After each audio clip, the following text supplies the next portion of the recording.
Alright, so the stream is live, but nobody else is in the Hangouts just yet. So, I am still waiting for someone else to join up, and if nobody joins up in the next few minutes here, I'm just going to start the stream on my own, critiquing the Spencer issue. So,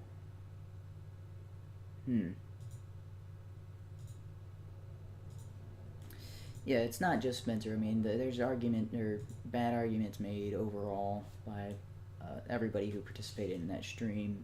Even JF, I know my brother was saying that JF was a little more moderate, but I don't think so. I do think that JF did a good job of keeping, for the majority, his own personal views out of the discussion, right? So he did a fairly good job of being a moderator.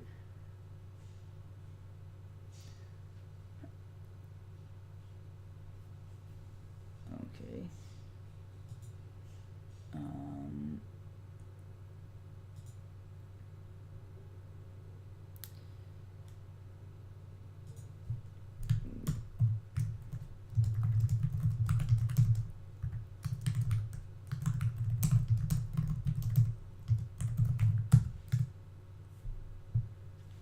Alright, so I do have some people in the chat.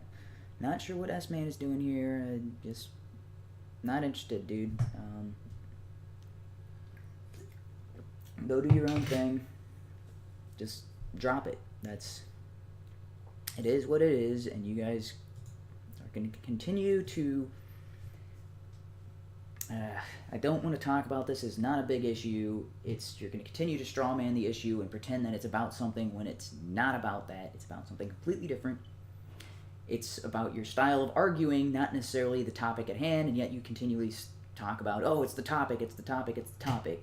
I've stated last time, if I was saying there are only two genders, and you were saying, but gender's just a construct, you can't prove gender exists. That's the issue, right?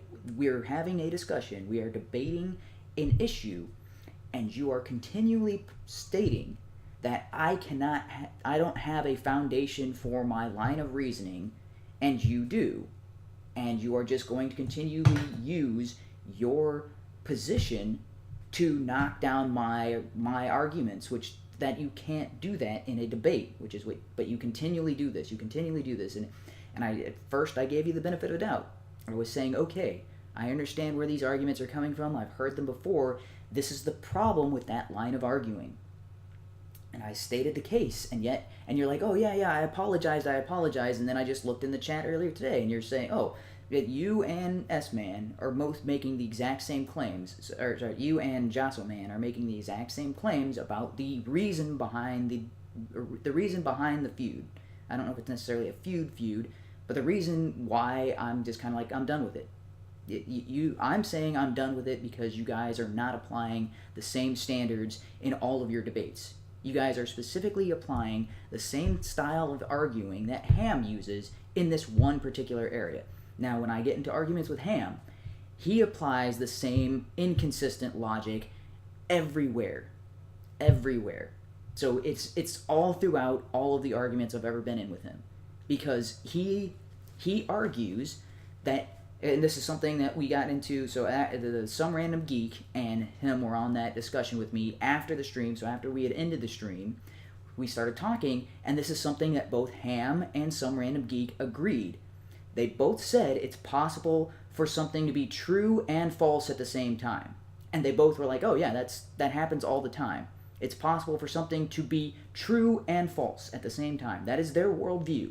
And that is how they are able to make arguments that are inconsistent, and they do it all the time. I get frustrated with Ham because he does that, but I understand he doesn't apply consistency in any place.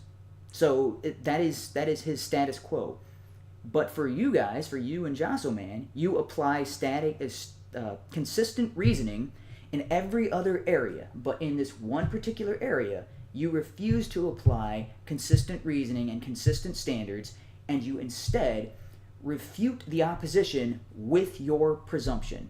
And that is not a foundation for a proper debate. You cannot do that, especially when you don't apply that to any other area that we've discussed and we've had debates over.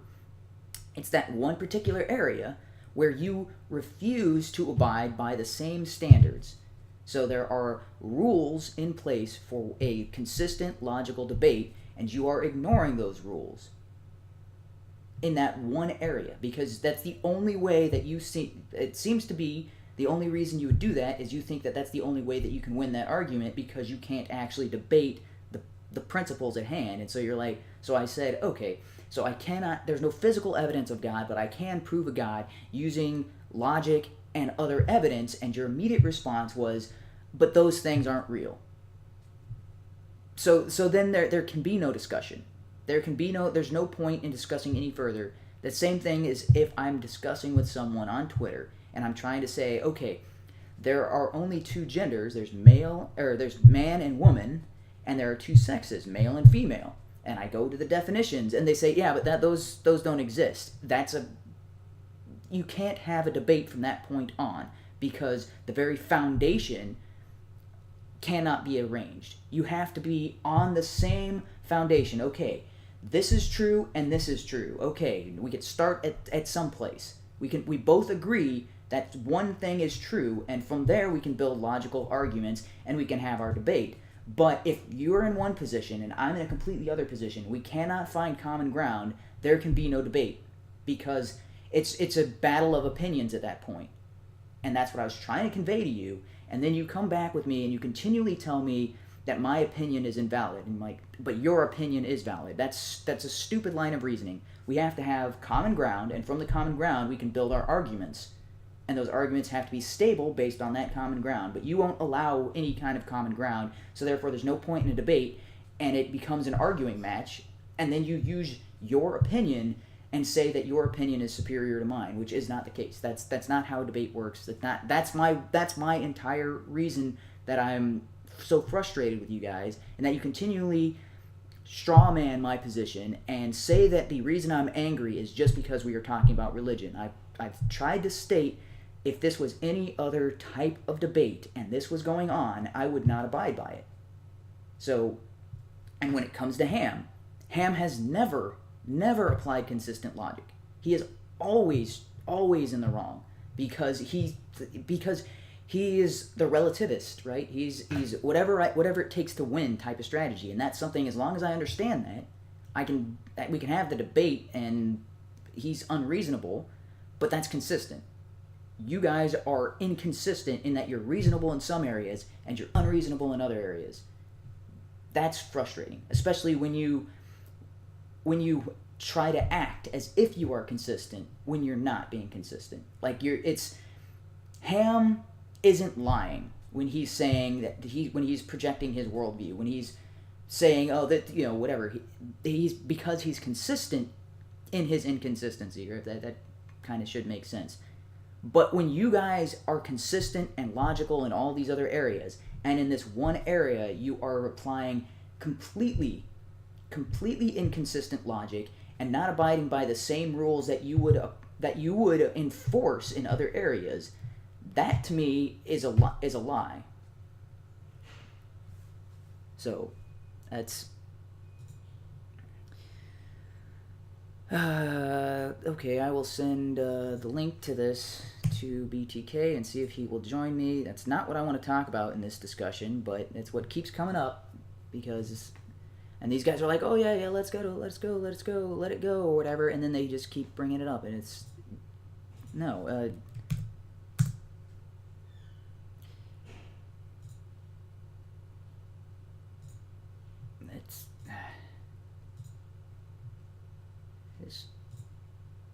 It's frustrating beyond First of all, I want to reason. say real fast. Yeah, it's frustrating beyond all reason when someone is going to make a position as if they're being honest, when there is no way for them to be honest with that level of inconsistency.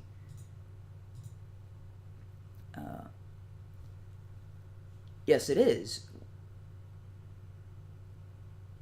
No, wait. You need a common ground. Otherwise, there can be no evidence. There can be no clear, concise, fact-based, vettable stances by either. Because I can present statistics, I can present evidence, I can present arguments, and they will just be ignored by the opposition because they are not founded on what the opposition founds their belief system on. Right? So what I'm talking about here, okay, this is a common example. This happens a lot in the religion debate. Religious people will say, the Bible says this, therefore you are wrong. Right? That is not applicable. That is not a valid argument when you're talking about a discussion because the opposition doesn't believe in the Bible. So you cannot use the Bible as a refutation for atheism because atheists don't believe the Bible.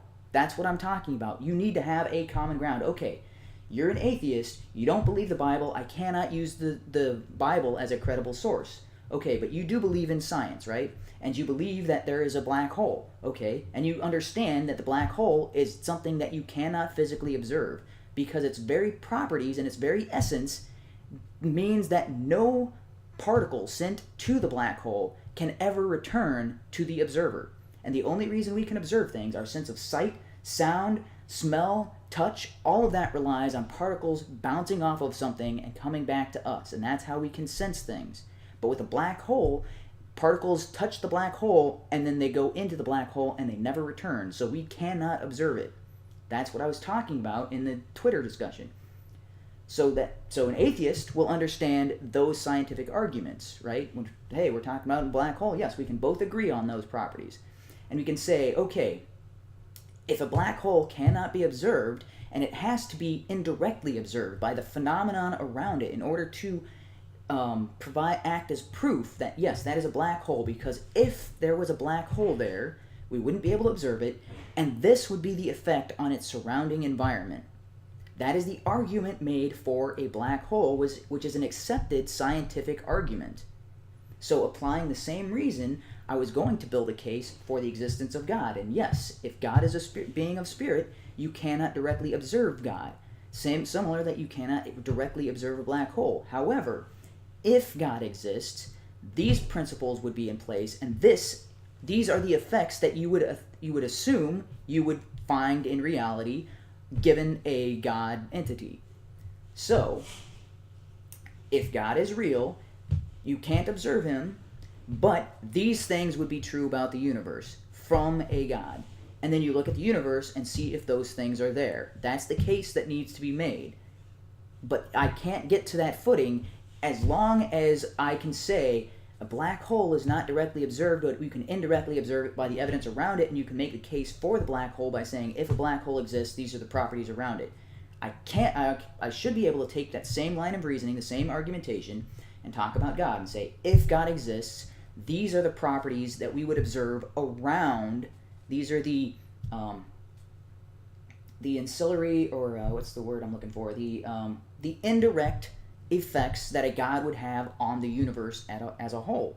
And we should be able to see those indirect effects and say, okay, those things, they don't prove conclusively that there is a God, but they do point towards a God. And that's the case I was trying to make. And as soon as I made that case, that's where S-Man comes along and says, oh, but spirits aren't real.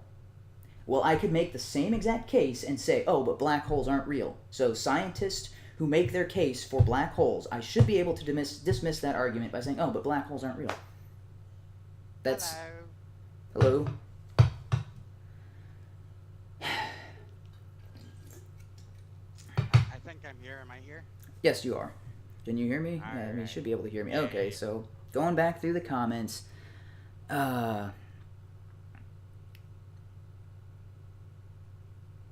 No, you're not dropping it because you keep bringing it up, S-Man.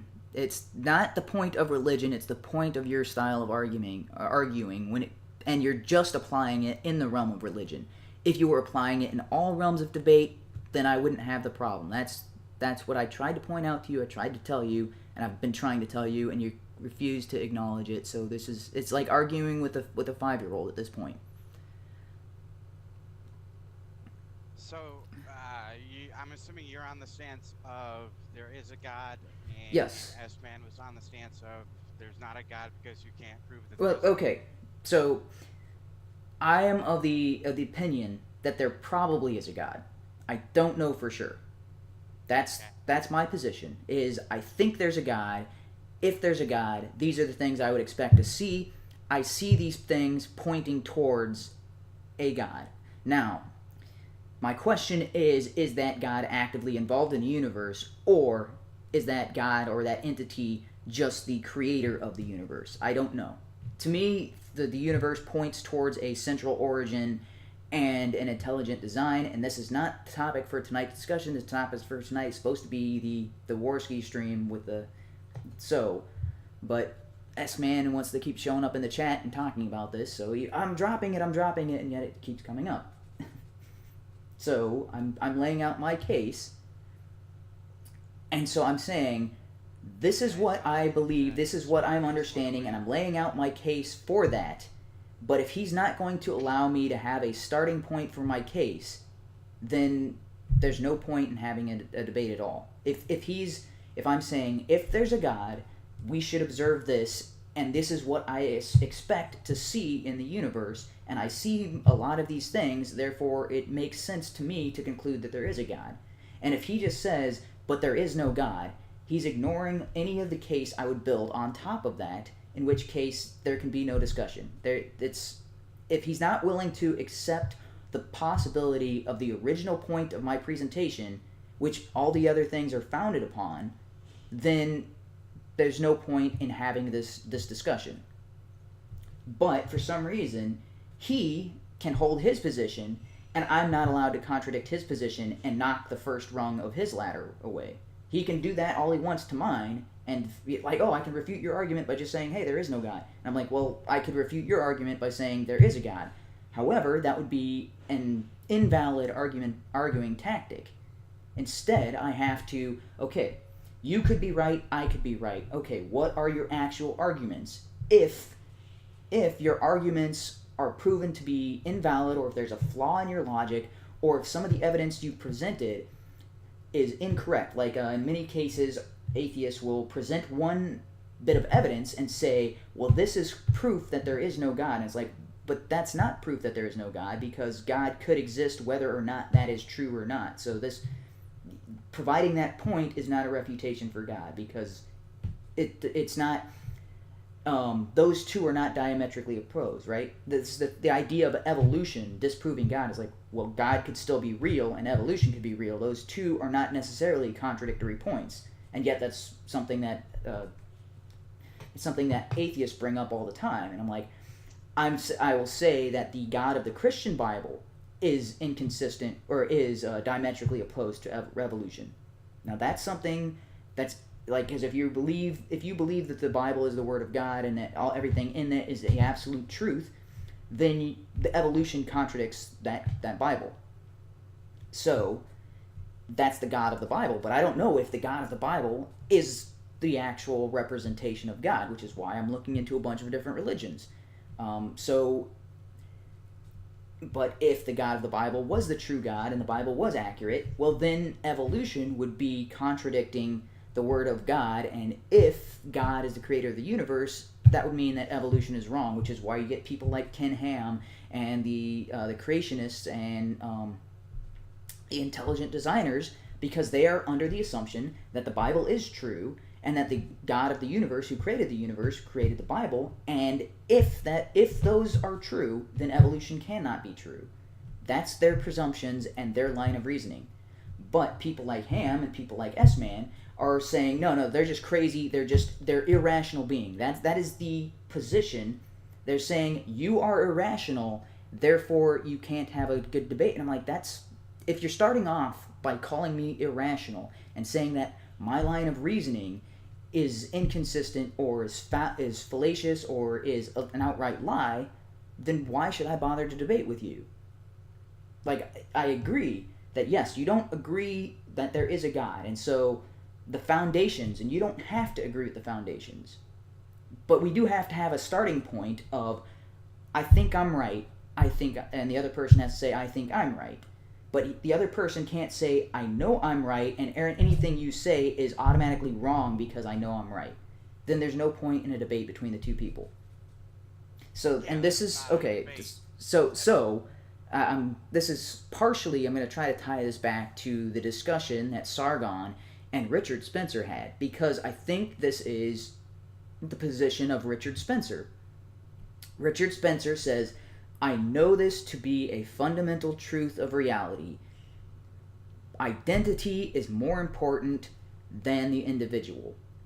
And everything he says in the debate is based off of that foundation. Sargon is coming from a different point of view, and Sargon's coming from the point of view that the individual rights matter more than anything else. And Richard Spencer is refuting Sargon's initial point using Richard Spencer's original point. If that's the point of contention, that's not a valid refutation. That's the point I'm trying to make here, and hopefully we'll get into the actual debate. So now that I've wasted a bunch of time on this, okay. So you do need the common fallacy in that, or sorry, not the common fallacy, the common ground in that you don't have to agree on the same principle, but you do have to agree that, okay, we're trying to find the truth, whether you are right or I am right. But if you start off with saying, I'm definitely right, you're wrong no matter what, then it... Well, the common ground fallacy, by my understanding, which I may be entirely wrong, but by my understanding, is the fallacy that both parties have to agree on something yes, in order so, for the debate to work. Yeah, they have to agree... The only thing they have to agree on, is that they don't agree with each other.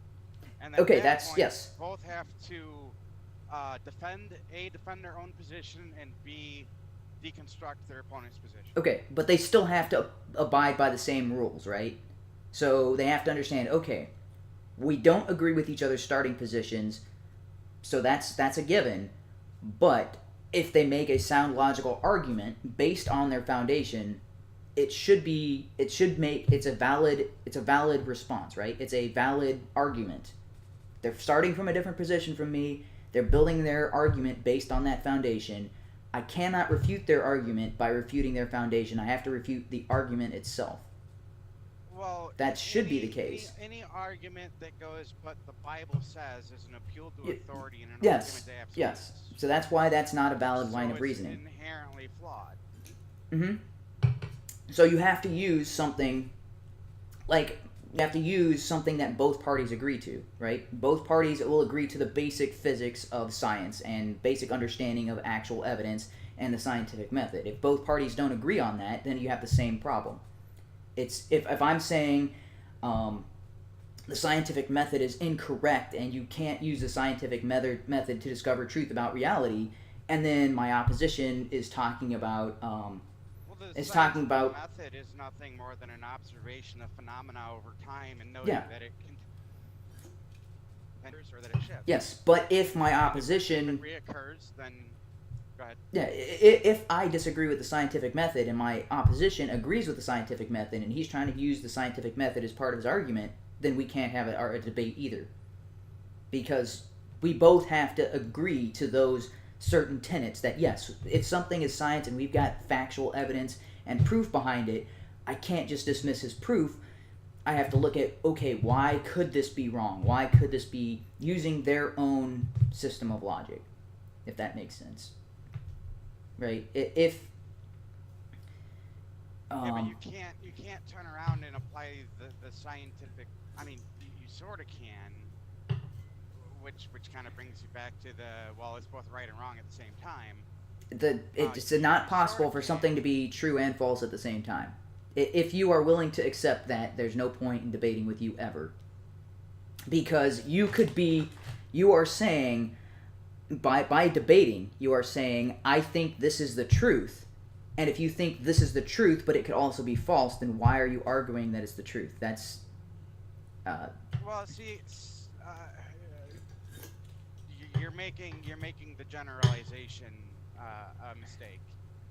No generalization, other than the one I'm saying right now, is true. Wait. Every generalization other than this one that I'm making right now, every generalization except for this one, that is a generalization. So every generalization except for this one is inherently false. Okay. That's the okay. So when you're talking about the foundation of logic and the foundation of debate, A equals A cannot equal not A. If you don't have that, there's no point in debating anything. What I'm getting at is, even in like your most hardcore, this is this and there's nothing else, you can almost always find this not being this, but this being something else. It's called a caveat. Okay. Yeah. You're talking about exceptions to the rule and that sort of thing. The exceptions that prove the rule. So that's when you're talking about overall generalities. I think that's what they're trying to say when they're saying it can be true and false at the same time. No, that's not what they were talking about. It cannot be true and false at the same time. That's not what they were talking about. Generalized and false in specific scenarios. No, so saying that it's both true and false. The cat's both dead and alive. Pandora's box will kill you if you open it, but we haven't opened it, so how do we know it'll kill you? It's a logical error. It's a circular logic. It's a paradox. Well, yeah, that's why I think arguing with Ham and them is helpful because it helps me refine my positions and my arguments. But they are arguing from an inconsistent position because they argue as if something is true, and then when you present a falsehood or some inconsistency or something that would disprove their argument, they just say, oh well, that's just okay, that should disprove my entire argument, but it doesn't because my argument is still true despite that. And you're like, that's... Did you see Ben Shapiro's speech last night at the University of Connecticut? No, I did not. Okay. He laid out pretty much the best counter argument I can think of. And that was there's no such thing as my truth. Yes. Or there's no such thing as their truth. Yes, there's only the truth. Yes, and that's what I'm trying to get at here. There's truth and there's opinion. Yes. If you can't prove it, it's nothing more than an opinion. Yes, and so Ham and them, because of their worldview of that everything is relative. Everything is relative. Everything is relative. There is absolutely no objectivity in their worldview. In which case, there's my truth and your truth. There is no absolute truth in their worldview. If there's no absolute truth, then that means something can be true and false at the same time. And that's what they've argued. That's what they've argued for. Their basis, their foundation is flawed. That's what I've been trying to get across to them for months. But I mean, so it's a fool's errand to try to argue with someone who's trying to say that reality doesn't exist, but you are wrong. I'm like, wait a minute, reality doesn't exist, but I'm wrong? Then what? I can throw out a rather harsh example. Okay, two women get raped. One woman's screwed up for the rest of her life. The other one goes on with her life like nothing happened. Mm-hmm. Okay, you can't take a look at the woman that her life is screwed up for the rest of her life and say rape's bad, and then look at the one where she moved on like nothing happened and say, rape isn't bad. See, it didn't bother her. No, rape is still bad. Yeah, regardless rape. Of how it's handled, regardless of how it's reacted to, it is still bad. Yes. That's not a relative truth. That is an objective truth. That's a solid, inarguable truth. Yes, and so there's certain things that people will argue are not a bad thing, and they look at the outcomes of those things, and they're like, oh, see, it's not so bad. And you're like, but it's bad in principle. The principle of it is flawed, even if you're not seeing the negative outcomes of it. Or in most cases, they're not seeing the immediate negative outcomes of it, right? They're looking at, oh, hey, it's been 5 years and communism still works. And you're like, okay, but 15 years, people are starving in the streets and eating pigeons.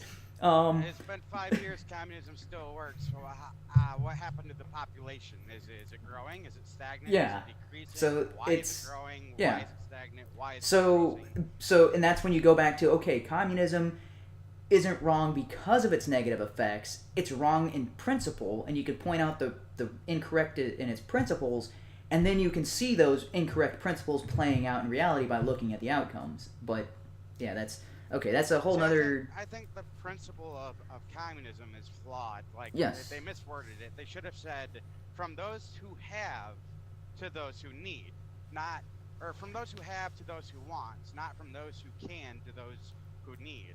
yes, because if you look at it in the way they want you to think of it, it's from those who can to those who need. But in reality, it's from those who have to those who want. Yeah, and they don't understand how you get what you have. They think, oh, people just, they're just born with it, or they just got lucky, or they just stumbled across it. It's never the, oh, they're doing what they need to do to have in the first place. And if you did what you needed to do, you would also have, and you would no longer be in need or in want.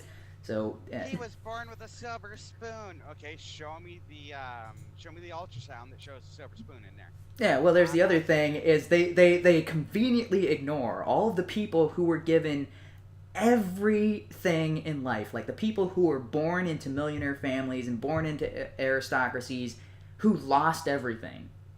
They completely ignore the people who won the lottery and became overnight billionaires or millionaires, or no, multi-millionaires. Not, I don't think there's any billion-dollar lottery winner, but there's multi-millionaires. 2 years later. Yeah, and then they're bankruptcy, or they're living on the streets. Like the communists conveniently ignore that every time.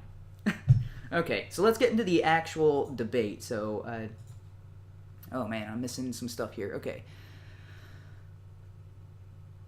Yeah, and Google it. You are welcome to join the Hangout if you want to, but I've got no way to send you a message or an invite. Okay, turn up the audio on the guest. Thank you for that. I will do that as soon as I figure out how, because that's what I go into. It could have possibly been my mic. Do I sound louder to you now? Not necessarily. Why does this look different than the normal Hangout chat? Like I don't see my control box and all those other sorts of things. Did you use Hangouts live on air through YouTube, or did you just go through Hangouts? I just went through Hangouts, and so I'm guessing I don't get the same tool sets. No, it looks completely different. Yeah. I'm trying to. I can't even click on your name in order to do anything. If you go straight through Hangouts, you don't even have the side chat. Yeah, well, I've got OBS, because otherwise you can't play a video and have it show up on your stream. Like the audio won't play through Hangouts. So I'm using MyCircle. Hmm? You can use MyCircle. Although I think they still use that through OBS, so never mind. MyCircle lets it so that the person you're talking to through Hangouts can also hear and or see the video. Oh, okay? That's something I'll have to look into. Yeah. Okay. So okay, I am going to start the stream, but the actual purpose is now 6 o'clock. But usually I start the streams at 6. So oh well. Spent half an hour talking about other stuff that's not really relevant to the conversation at hand. Oh well, that's life, right? Okay, so here's the actual debate, and so I broke it up into, I've got 13 different video clips that we're going to be playing today, and they're about 40 minutes total of the stream. We'll get through as much of it as we can. I don't know if we'll get through the entire 40 minutes because we'll be stopping to discuss things about it. So this is Richard Spencer's intro, and just say stop if you want me to stop because you want to make a point or you want to say anything. I've gone through the video. I've taken clips out of the original stream because I'm tried to remove as much as I could of where they're just bickering back and forth and you can't understand anything, or when the moderators are coming in to say, hey, stop speaking so this person can speak. So that, to try to reduce the time. But the full video is already available on Warski Live for those people who haven't seen it, and there's a link to the full video in the description. So I did not cut any sections out of somebody's actual argument, or at least I tried not to as much as possible. So this is Warski's Warski Live when Sargon, Styx Hexenhammer, and Richard Spencer were on there, and Jean-Francois, I forget how you pronounce his actual JF? name. JF. No, it's Jean-Francois. I forget his last name, but yeah, JF. And Millennial Woes and all that stuff show up at the end, but I'm just going to the first little bit of this. So, Yeah. all right. So this is Richard Spencer's intro. And first of all, I want to say real fast. Can you hear that? This is not a No. Okay. So is there a way for me to enable that on Hangouts? Because I know it's playing. Okay, so the people in the live chat, you could hear that video on the when you're watching the stream, right? You should be able to. Unless you have a virtual audio card that you can plug into Hangouts. Yeah. So that it listens to the video audio and basically knows that it's a microphone. I'm not gonna be able to hear it. So what I would say is mute the Hangouts for a second and go to the live stream. You can watch the video there because you should have audio on the actual the stream video. I'm on a headset, so I don't have to mute it. Okay, yeah. So go to the live stream right now and let me see, because it'll be a few seconds behind, but you can at least hear the video that way. I'm not sure how to set it up any other way. I'll have to look into that. Okay, and they're saying to turn up the Hangouts audio, which I don't think I can start. Let's see if I can change the audio of a particular.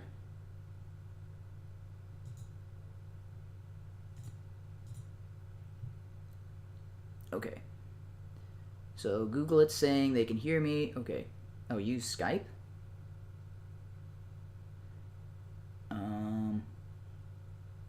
Okay.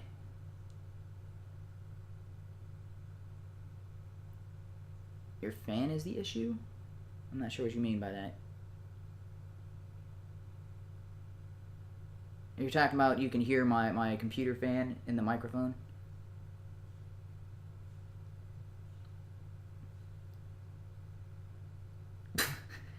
Okay, Google it. I'm trying to figure out what you're talking about.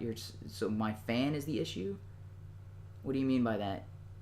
Are you hearing background noise from me? No, it sounds fine on my end. Okay. So I may switch over to Skype in the future, but for now we're in. Yeah, the computer fan, and I know that's a problem in my videos as well. I've got to go through with Audacity and cut the fan out. And I don't know how to get my mic not to pick that up because it's already set to the one directional mic, which should be directed at me, and yet my computer's behind the mic and it still picks that up. So, I'm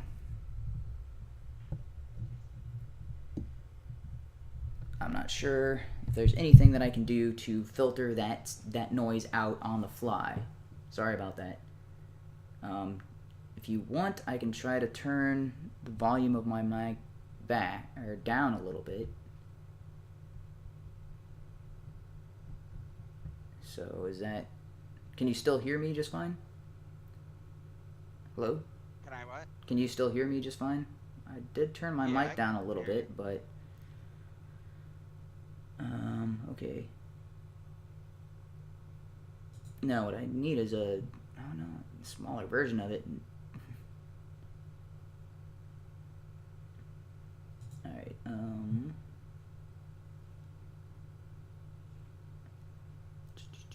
Yeah, the headset I'm using right now, it's blocking out the sound of the freaking semi going down the road, so... Alright, well... Yeah, I'm not sure. So let me know if you can hear the... Because, like... So his audio is hard to hear. It shouldn't be. So I'm going to turn up the desktop audio. And maybe that'll fix it a little bit. Okay, but... Or use a headset? I have a headset. Or he said he had a headset on. Yeah, I have a headset on. You're talking about for me to use a headset so that the fan... No, it still picks up the fan. I've tried that. That's why I'm using the Yeti mic, so... And it's... Because it's further away from the actual computer. So maybe that's what I need to do. Maybe I just need to, like, put my computer in a closet and then run cables to my desk. Because and then the fan won't be a problem anymore. All right. So anyway, let's get to the actual debate. And if you've got the stream running, you should be able to hear this. And first of all, I want to say real fast, you can hear this that, right? is not a debate. We're all going to be talking about our and the ideas and discussing things, because it'd be very easy to just make it like a moderator. All right, you have 5 minutes, you have 5 minutes. But I prefer more conversations. That's what I like on the show. All right. So can you tell everyone about yourself? Sure. My name is Richard Spencer. I am a All right there. He's already lying. No, I'm just joking. co-editor at altright.com. I am the president of the National Policy Institute. I'm actually the editor of the recently relaunched radixjournal.com. Throughout my career, I have launched a number of intellectual sites like this. I have spoken at conferences, some libertarian conferences, many racialist conferences as well. I've hosted many of these conferences. I have been on more podcasts than I can remember. I've been publicly punched by Antifa.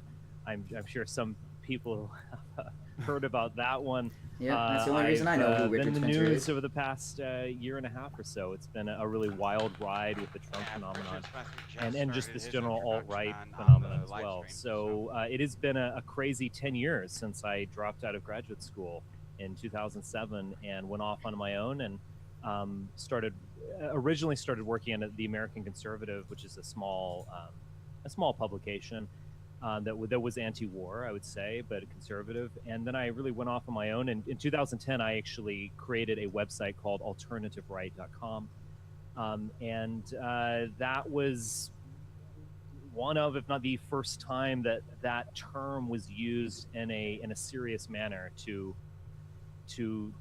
describe a version of the right which is coherently conservative in a deep sense, but is a real alternative, a totally different starting point than the mainstream right of the United States, which derives from William F. Buckley, and whose great progenitors are the Ted Cruzes of the world, and Bill O'Reillys, and George W. Bushes, and other people I passionately loathe. So that's my story in a nutshell. And first of all, so I wanted not really much to comment on there, and I will look, actually, so when the next video is playing, I think I'm going to switch my microphone over and see if that fixes the audio. Alright. Mic hang overhead? Will that get, okay. Yeah, I'll get a stand or something like that, because I know that's what most people are doing, is they've got the Yeti mic, or the, what's the word, the direction, it's not a directional mic, what's the term for it? Condenser mic. So they've got the condenser mic, and it's usually on a stand in front of them with a little pop filter on it, and I've got similar session, but yeah, so while the next video is playing, I'm going to switch out my mic on both OBS and the Hangouts and see if that helps resolve this. But yeah, thanks for the help with the audio issues. So I was going to say, so Richard Spencer, the only thing about his intro that didn't quite make sense to me is when he's talking about the modern-day conservatives having their origins with William F. Buckley and those types of people, and he's talking about like Ted Cruz and that sort of thing. Is like, yes and no. And if you look at it, the actual conservatives of today actually have their foundation back at the formation of the Constitution, because if you look at their arguments, they're based on the same arguments that the original founders of the United States made. And Ted Cruz is a big constitutionalist. This is something he argues for continually. So I don't think that Richard Spencer's idea of the origin is correct, because he's a little short-sighted in this, thinking, because William F. Buckley was what, the 80s, 70s? Yeah, I think most and you're like, not necessarily him, but most people in his circle or the people he is public with trace it back to the neo-libertarian Victorian age. Yeah, and it's like they go back that far. Because if you listen to Ted, Victorian liberalism is modern day conservatism. Yeah.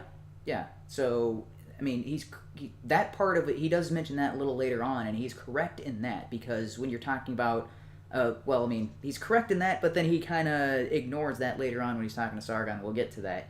Because if you look at the writings of Jefferson, he bases a lot of what's in the Declaration of Independence based on the works of John Locke. In the Declaration of Independence, without that, you wouldn't have a U.S. Constitution. So the Declaration of Independence is the foundational document of the United States. Once you have the Declaration of Independence, then we can have a Constitution built on top of that. And the Constitution is built with the foundation laid by the Declaration of Independence. Otherwise, the Constitution it's no better than any other type of document. Well, you can defeat most of Richard Spencer's arguments if you look at the intent and purpose of the originally written Declaration of Independence, which has like 6 more pages to it. Mm-hmm. So. Yeah. So they originally wanted to put let's see, was this the Constitution or the Declaration of Independence where they wanted the repeal of slavery in it? It was the Declaration of Independence. They wanted the repeal of slavery. They wanted blacks and whites to be equals if they stayed. But they couldn't get enough people to agree to that on the Declaration of Independence, and they kept saying, "Oh, we'll do it later." And actually, who was it? George Mason was one of the fundamental people behind the drafting of the Constitution, and he was against the Constitution or the adoption of the Constitution because he was sold a bill that it would revoke slavery, and he's like, "But it's not in there. It's not there. Slavery is still legal in this Constitution. I want no part of this until that's added," and it still was never added. So he was, even though he was fundamental to its production, he was never one of the signers or never one of the people who ratified it. And his signature is on the Declaration of Independence. And again, he's kind of the same thing as he was like, okay, sure, I don't like that the repeal of slavery is not in the Declaration of Independence. Hopefully we'll get to it later, but I think he had the Constitution. He's like, okay, we're never going to get to it unless we do it here, and then it wasn't. And then took a bloody civil war in order to. All right. Okay. Okay, so I sent a link, or S-Man, a link to Adam Gene Discovery to see consistent continuing to be a hypocrite. Okay, yeah, I don't care. It's like I am not sure about religion. That's a big question mark for me. I was an atheist for 3 years. I convinced myself and I told myself for years there absolutely is no God. And I was trying to wrap my head around, okay, so now that my foundation for my worldview is gone, how do all of these things make sense? And it was through analyzing and discovering and investigating these sorts of things that I'm actually like, these things don't work unless there is a foundation, or at least that's the conclusion I came to. I don't know if that conclusion is correct or not, but right now that's why I consider myself a non-religious deist. I think that there is a God. I don't practice a particular religion, and I'm investigating religion to see if any of them has a doctrine or a belief system that matches with what I observe in the world or in reality. So that's what my religious views, if you want to call them that, are, most people don't understand them. But the people that do understand them have never been able to sufficiently argue against them. If you want to do a stream about that sometime, I'd be more than happy to. Yeah, I mean, yeah, sure. Whenever, like, because I'm going to do this over the next few weeks is the Sargon debate, and we're already, we've only covered 2 minutes of it, and we're already 22 minutes in, so, yeah, hoping to wrap this up around 7:30, so, well, hopefully we'll get back to that. But yes, I don't want to talk about religion on here, although we keep getting sidetracked by that. I'm just answering questions in the comments. I think the biggest problem we're having with tonight's show is the live streams like on a 45-second freaking delay. All right, so no more comments about religion. I intend to talk about religion on this stream eventually a couple weeks from now. So that I'll set that as the agenda. So once we're through critiquing the Richard Spencer Sargon stream over the next couple of weeks, once we're finished with that section or that segment, the next stream we will talk about religion. And if you guys want to come on then and address the situation, I will let S-Man and Josselman come on. We can talk about that and hash all that out after and talk about religion and all that sort of thing, if that's the case. Okay. Yeah. So let's get back to this. Okay, and I'm again play the stream and compare the starting point between a traditional conservatism and your starting point, what would it be? Yeah, I think conservatives are wrong from the beginning because their starting point, as they articulated it in the mid 1950s, was the Cold War. So it was an image of the United States as a counter Soviet Union, as a capitalist global empire. Their starting point was free market economics, capitalism, effectively, and their starting point was individual liberty. yeah, and so that kind of contradicts what he said earlier when he was saying, "Oh, it started off as the 1950s and with William F. Buckley," and you're like, "Wait a minute!" But you just pointed out that it started off with capitalism, free markets, and and liberty, and you're like, those are the foundations of the country itself, going back to 1776, not 1950. Those are the beliefs that made America what it was. It was capitalism, individual rights or individual liberty, and free markets. That's why they were opposing the rule of King George, and why they said no taxation without representation, right? That was the chant or the motto that led to the revolution. And it's because they were like, you are controlling our markets. That's essentially what they were criticizing King George of doing. They're like, you can't do that. We're free and we're independent. We won't bow down to your rule because you aren't the reason we are able to have what we have. So you don't get a cut of what you shouldn't get to tax what we're doing because you're not responsible for it. That was kind of what people were realizing. Some people had that stance. I think the majority of the Tea Party at the time. You pretty much just explained the Whig stance. I think the Tea Party at the time was, we don't mind paying taxes, but let us, have a say in our lives. Yeah, in our governance, like right? They didn't. The Tea Party didn't really have a problem with having a governor that was assigned by the Queen or the King in England. Yeah, provided provided they got it. Provided that governor treated them like it didn't. They didn't want the one size fits all, which is what happens in an empire. What's good for England is good for the colonies, and they're like, no, that's not going to work. You're going to have. It's okay if we've got a governor, but the governor has to rule the American colonies like we're the American colonies, and you can't. You can't apply rules for England to here because it's not the same area. It doesn't make sense. And you're gonna cripple our economy and you're gonna ruin our businesses by running us as if we are the same as them. Right? Is that that's a fair assessment, yeah. okay?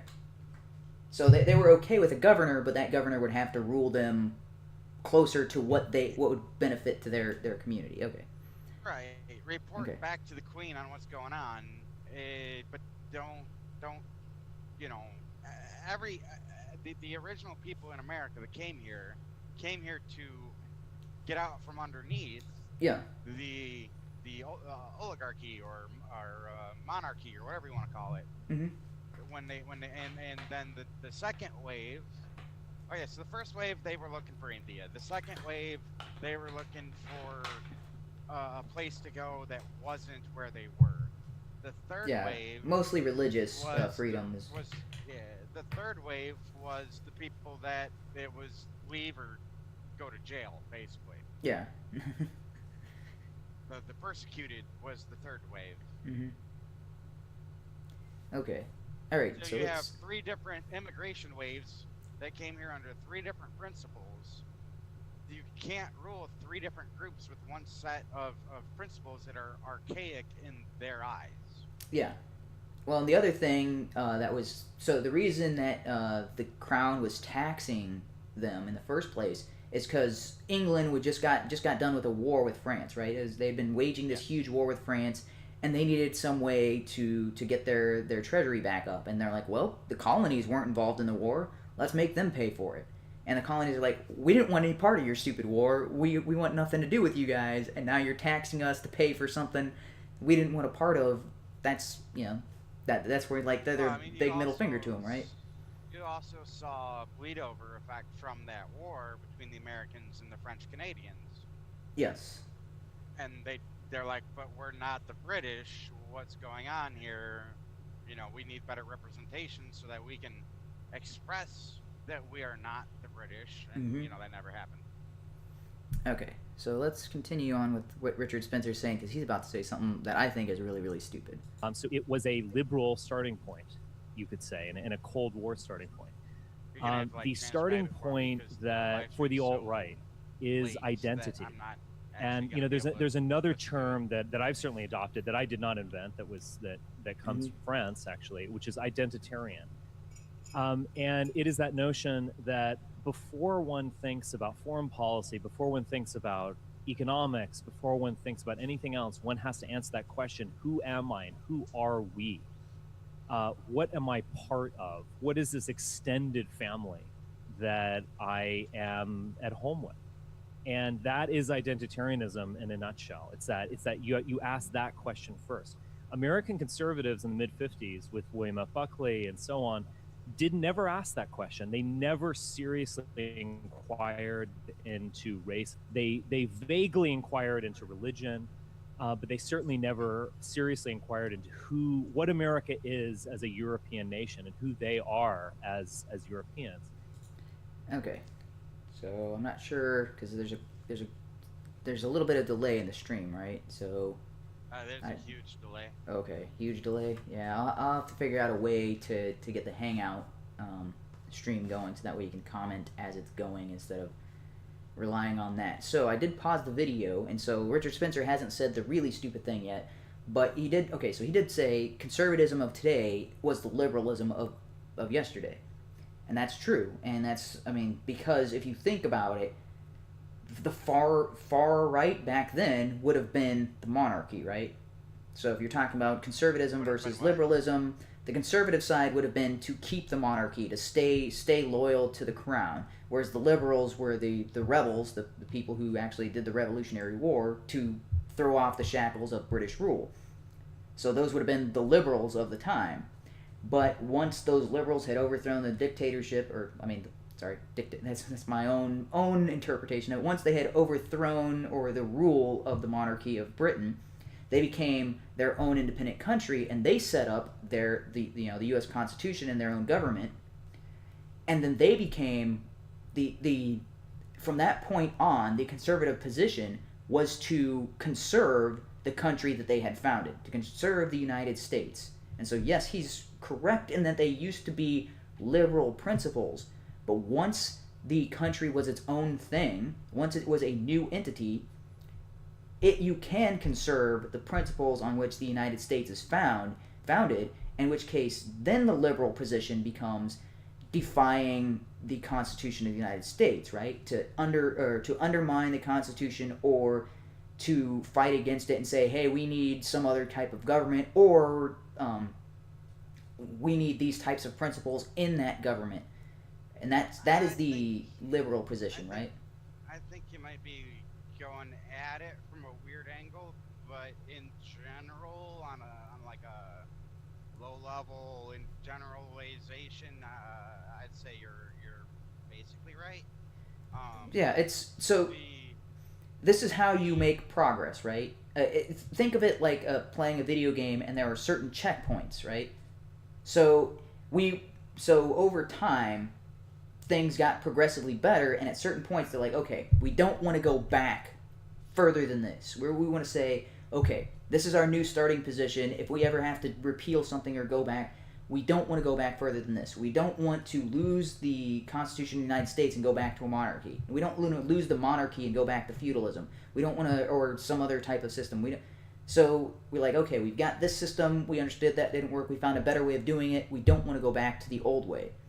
So that's what conservatives become like checkpoints. They're like, okay, we want to conserve this. That's why the first 5 amendments to the Constitution don't actually give you anything. They don't give you anything. They can't. You could completely remove the Second Amendment. Okay, that's just thought experiment here. You could completely remove it, and you would still have the right to bear arms. Because Yes. the Second Amendment does not give you the right to bear arms. Yeah, and that's something that Richard talks about in this, and this is a faulty view, and this is something that I used to think as well until someone pointed out to me, and I started looking into this, and I'm like, oh, okay, when you look at natural rights, people have natural rights that are independent of their government. The amendments or the Bill of Rights in the Constitution are specifically stating the U.S. federal government cannot infringe upon the people's rights to do this, and this. Which, I mean, things like, the right to bear arms, freedom of speech, freedom of the press, freedom of assembly, freedom of religion. Those are things that people have. To not be forcible or wrongful search and seizure. You Yes. know, it doesn't give you that right. It just says, hey, this right already exists. This is our save point. Mm-hmm. Let's not go back behind this. Yes, we cannot have a government that encroaches upon these, because then we will go back to a monarchy. We will go back to a system Exactly. where we have to have another revolution. We don't want that to happen. So in order to ensure that doesn't happen, we've got to make sure that our government doesn't erode these rights. Right. So I mean, if you look at other governments where they've had, so when you look at the French Revolution, the same kind of thing happened. Is the ruler or the powers that be, the oligarchy that was in charge at the moment, they started infringing upon the people's rights. The people rebelled, and they overthrew them. Lots of death, lots of pain, lots of horribleness. And what the French came along and were like, oh, so once they reestablished the government, they were like, oh, we want to make sure that doesn't happen again. And the same thing with the Magna Carta, right? The Magna Carta was a lot less bloody, but it was a similar concept of, okay, you are overstepping your rule as king. The only reason that we are allowing you to stay king is because is if you stop infringing upon, or I mean, they didn't state it in this exact terms, but it was, you can't do this, you can no longer do this, you can no longer do that, you can no longer do that. We'll let you be king, but you have to let us govern these areas of our lives. And if you ever try to step over that, well, then we're going to get a revolt, and then you're going to die, and we're not going to have a king anymore. Yeah, an interesting thing to note about the French Revolution was it was the people upset with the powers that be. Mm-hmm. So the people rose up against it, and then a small minority of people that looked to the future and wanted to establish and maintain power. Basically, the French Revolution, the outcome of it wasn't for the people that unfortunately. started it. It became the government is more important than the people. Yeah, Whereas so the American Revolution, the people were more important than the government. yes, so the French Revolution, the same principles applied. So the same principles implied that the revolution happened in the first place because the powers in charge at the moment were abusing the people underneath it, and so then the people revolted, overthrew it. But what happened with the French more so than with the United States or with the Magna Carta in England is the people who were in charge of after the French Revolution, they were like, we're going to put ourselves in charge, and we're just going to run it better. We're going to do the same, only we're in charge instead of them, so things will work out great. And like it never works out that way. And now France is freaking passing laws saying that you can legally screw 10-year-olds. I mean, see how that worked out for them. Yeah. So Where again, if it was about the people instead of about the government, they wouldn't be passing stupid laws. Yeah. Like that. Yeah, but the newly established French government did put laws in place to prevent a second revolution, although so they haven't had another revolution after that, as far as I know, right? There was no, after the main French Revolution, there wasn't any kind of violent revolution. Not one that succeeded, no. Yeah, not one that succeeded. So they did put some kinds of safeguards to keep the government in charge from, again, abusing the people and causing a revolt to happen. So they did limit the government's powers in certain ways. They just didn't limit to the same extent that the UK did, or I guess back then it was still England, right? So they didn't limit it in the same way that England did, and they definitely didn't go as far as the United States, because the United States went full republic, whereas the UK today is still a parliamentary system. So the United States said, no, the only reason the government has power is because the people allow it to have power. And that's similar to the wording of the Magna Carta, where it says the only reason we're allowing you to stay king is because we're letting you, right? We're letting you stay king, and we're letting you keep your power as long as you don't abuse it. Well, And it was more we're letting you keep your title. Yes. So, I mean, but there's the king's executive authority over certain aspects. Yeah. But if you piss us off, bye bye. Yeah, you're out. Yeah, so the United States went more of an extreme on that. Okay. So let's get back to the actual debate. And I think we've basically seen the end result of this, which is a conservative movement that just slowly floated leftward, that was based in abstract values like free market capitalism, which could be used to justify things like the Iraq War or what have you, that it was just this free floating. Okay, so I played a little bit of the video, and I don't know how far you are along in that. I was gonna ask you if you could pause it real quick. I was gonna say if you because like I said, I can't. The delay is so long that it'd just be retarded for me to even try. I've tried like. Okay, is there something I can set up in the Hangouts like right now, or do I have to download something and? I think it's something that you wouldn't be able to do tonight. But what you can do is you can play the video so that the audience can see it. Yeah, hang on a second. I was gonna say when you have something that's like a point of contention for you. All right. Do you have Skype? Because it's something that that Google it recommended. Do you have Skype? Do you want to set that up? I don't know if I have Skype on this phone or not. Let's see here. Okay. Or is there some other type of application that we can use besides Skype, or that will allow video sharing? How do you have your audio set up through OBS? What do you mean? I just got Do you have an audio output capture that is the video? Yeah. Assume? Okay. I don't remember how to do it, but I did it once on when I first started out with OBS. You can run the audio to your headset and then have the headset audio be what's captured.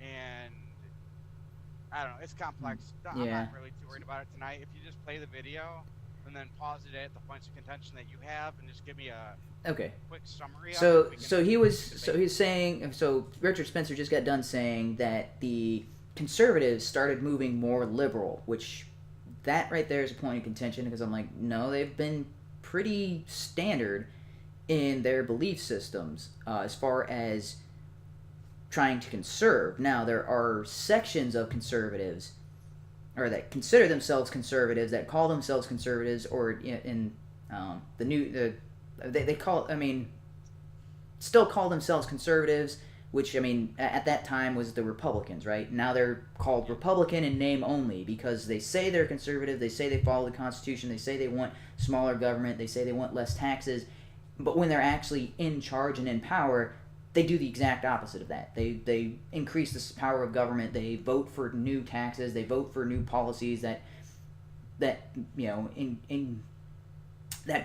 are staunchly against what their stated principles are.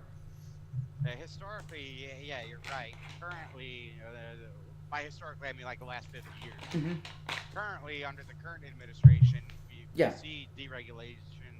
Yes. We see tax cuts. We see the classic, what you think of when you think Republican and Republican values.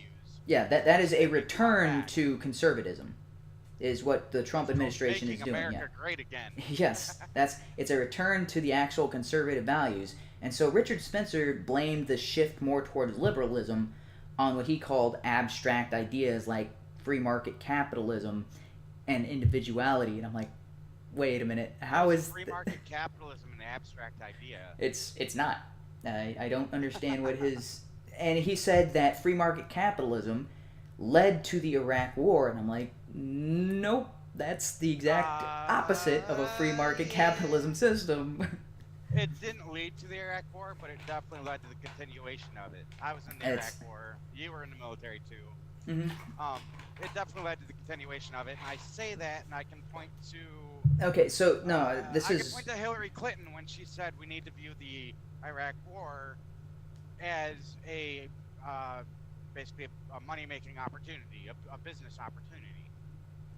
yeah. I mean, that's usually that's what kind of happened, and so the people who call themselves conservatives but didn't actually adhere to conservative values, they are part of the war machine, right? This is something lots of presidents. I'm trying to think of.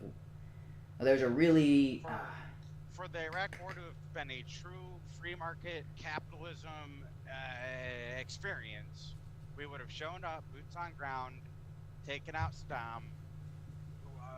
You were in the military, so you understand what hands across America or hands across the field means.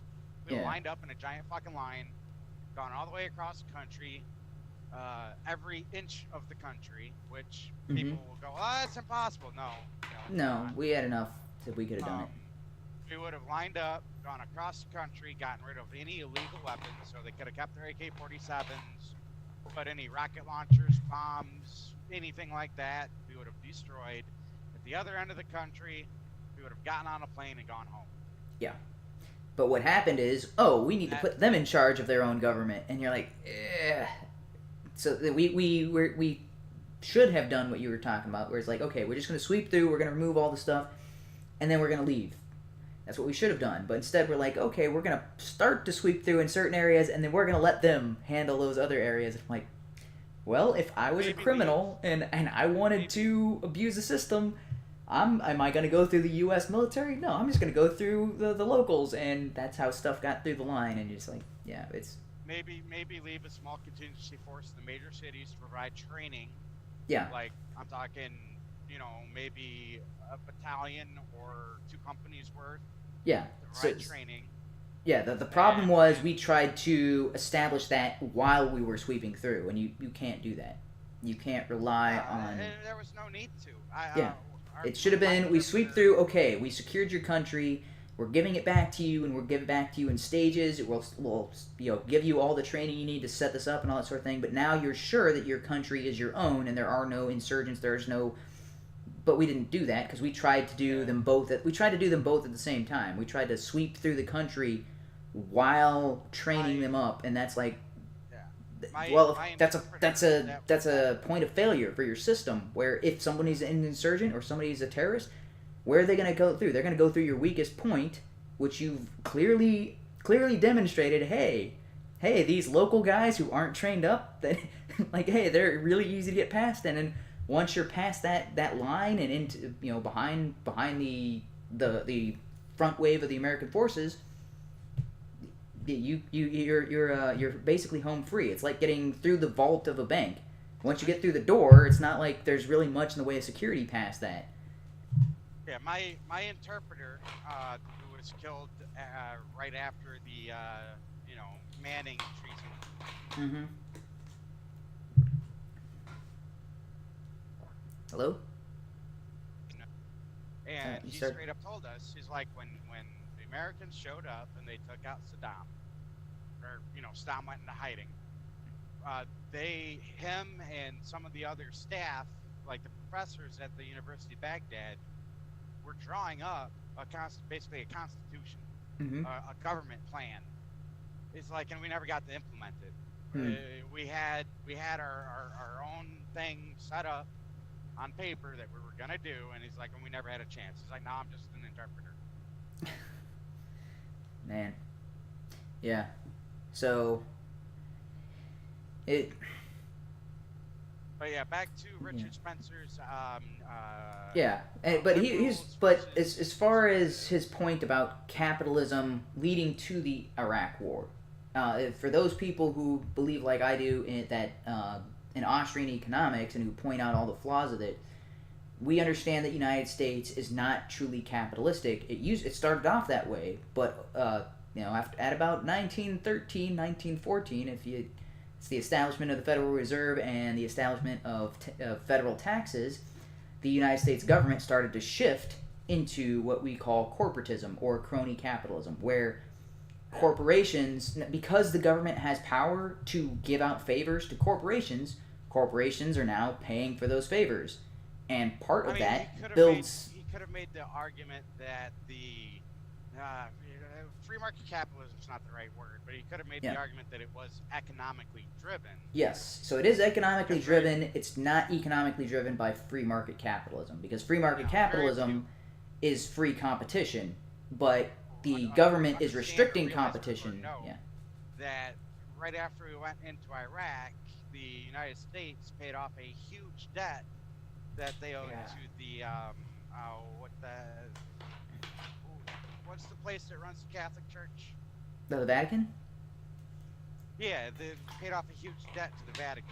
You know, all the gold that went missing mysteriously from Iraq, and then all of a sudden, mysteriously. You know, and then all of a sudden, the Vatican's no longer, you know, talking on the conspiracy. I sound like a conspiracy. No, it's legit. I mean, this is not the stream for this, but I mean, everything that happened around 9/11 and all that sort of thing, and the reason we invaded Iraq in the first place, even though none of the terrorists were from Iraq. They're all from Pakistan, right? Or no, was it Pakistan or?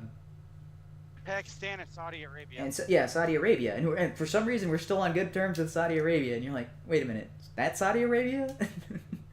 So anyway, so there's, but if you go back to 1913 and if you go back to 1913 and 1914 in the United States, had we not implemented the Federal Reserve and federal income taxes, the United States wouldn't be in the debt that it currently is, and so then we wouldn't have needed. The fucking what the hell do they call it after the stock market crashed? The Great Depression lasted anywhere near as long as it lasted. Yes. If they hadn't suddenly implemented all these welfare systems. Yes. I mean, if they'd have just let the economy recover organically through free market capitalism, and this. Yeah, this is a separate topic, but I do want to talk about the Great Depression, and this is why the people who are of the Austrian School of Economics, they always blame the Federal Reserve for causing the Great Depression in the first place, because the only reason the Great Depression happened, like the stock market crash, is because of fractional reserve lending, which is it's what builds these bubbles, and it's bank runs, right? That's the reason they established the Federal Reserve in the first place, and it's like. The Great Depression was a bank run, essentially, on the Federal Reserve. It's like, okay, you've got all these smaller banks, and there's a bank run on the smaller banks, and the smaller banks do a bank run on the Federal Reserve, and when the Federal Reserve can't keep up with the smaller banks' demands, the Great Depression happens, and you're like, it exacerbated a problem. Actually has the money. It took at midnight tonight, I'm getting paid about $1,000. My bank isn't going to actually have that $1,000 come 6 a.m. in the morning. It's going to be loaned out to somebody else. Yeah, and it's going to they're going to take that $1,000 and they're going to load out $10,000 based off of that. That's what fractional reserve allows. It's insanity when you look at it and you actually analyze it, and you're like, well, of course this system was going to fail. You're lending out more money than you actually have. How could you? Because fractional reserve means you only have to keep a portion of that money in your vault, and you can loan out the rest. And what this allows is for you to lend out more money than you have on hand. So this means that people can go to the bank, demand their money back, and you're like, oh, but that money's lent out, so we don't have it on hand, and that's what starts a bank run. The Federal Reserve, so if a bank did this at a local community, like in a city, and there was a bank run, well, yes, it would devastate that city, but the devastation would be limited to that city. The Federal Reserve took that same principle and it's like, okay, all of these banks and cities, they can now rely on the federal government. And if those city banks now do a bank run on the federal government, it now expands that to the entire country instead of just isolated areas of bank runs. You now have an entire country bank run. That's what the federal or the Great Depression, or at least the stock market crash, caused. It was a federal bank run as opposed to. Prior to that, it was local bank runs. It was, areas or communities banks that were getting bank run on, and now it's the federal. At the federal level, same problem. Anyway. And what a lot of people don't realize is when that system does collapse under those bank runs, like people look at like Bill Gates, for example. Mm-hmm. He's worth I don't know how much he's worth. We'll say 8 billion. Okay, he's worth 8 billion. The economy collapses. He's not worth anywhere near that. But he's most of his money is in assets. yes, And a collapse happens. Your assets are only worth what somebody's willing to pay for them. yes, So your assets become worthless if nobody can afford to buy them, and now you're a pauper. yeah. And so, if the United States actually ran its economy along legitimate, so I think fractional reserve lending, and we'll get into this, is absolute fraud. If the United States didn't have this system of fraud, we wouldn't have been in debt in the first place, and then the Iraq War and all of these wars in place wouldn't be necessary in order to repay our debts, because that's what they're using. They're using the war machine, in order to siphon resources from these places, or as a way to funnel money into larger corporations that like Blackwater and things like that. That Lockheed Martin's part of this as well, and what's the other big one? And Boeing, right? Those are the main military contractors that make money hand over fist when there's a war going. Right. You could also argue that when the war starts, okay, yeah, sure, you could say the war starts because we need to pay these people back. Okay. Yes. If you look at the underlying causes of the war and they don't actually, fact doesn't add up to what you're being told, you have to look at, is this war, were we blackmailed into it? Was the government itself basically blackmailed into doing the dirty deeds of somebody else as payment for debt owed? Yeah. And that's the problem when you get into massive debt, because in the 1950s, the United States was debt-free. We were actually lending to every other country that was, trying to recover from the World War. We were not just a superpower. We owned everything because everybody owed us money. And in less than 50 years, we owe more than I think every other. We owe more than a lot of the other countries combined. Yeah. I think the only country that is actually legitimately in the green, and it won't be for very long due to their leader and their immigration and all the other shit that's going on, is Germany. Yeah. Germany is actually like 3 billion in the green. Yeah, Germany just after the collapse of the Berlin Wall and all that sort of thing, huge economic boom. They got themselves out of debt completely. We're doing good, and now their social programs are kind of taking away all of that progress as far as economics. I had some idiot liberal, whatever you want to call it, arguing with me on Twitter the other day, saying that the border wall, the Mm-hmm. Trump wall, is the equivalent of the Berlin Wall. And I was like, no, that was a wall in a country dividing a city, dividing a country in half. Yes. The wall on our border is a border wall dividing us from another country. You cannot compare a wall dividing a country or a city in half to a wall defending a border. It's apples and oranges. It doesn't fucking work. Yeah. And with the Berlin Wall, you can once it was pulled down, where did people go? Like, you watch the migration patterns. Did people go from the capitalist portion or the U.S. owned into the Soviet owned? No, not so much. It was the other way around. As people from the Soviet side were flooding into the other side. I forget which one was which, but the people were flooding into, was it East Germany? Yeah, I forget West which one was Germany. which. West Yeah. Germany, I think, was the American side. Yeah. And the business owners, the people with the money, were Mhm. going to Hey, the other side. everything is free, or everything is they bought cheap because everything was run down, everything was falling apart, and like, dude, business opportunities all over the place. I can fix that. I can fix this. I can, yeah. But the majority of the people who were fleeing communism and going towards the U.S. side. Hey, Loudmouth, thanks for joining us. Yeah, I've been here for a bit. Yeah, I just. Are we live?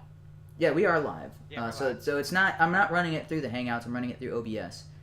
So I do have video clips that I'm trying to play here. Although, so if you want to pull up the actual stream, or do you know how to do video Do you have clips? a watch link?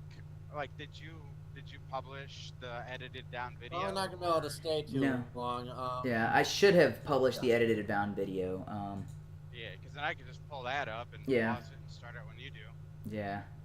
That's what I should have done. I will remember that for next week, and we'll do that. And oh man, it is already 7 o'clock, and I want to finish this up by 7:30, and we are on video clip 2. All right. Out of what, 40? Yeah, there's 40 total minutes, and I think we're on minute 4 here. All right. This is probably going to be like an 18-week stream at this rate. All right.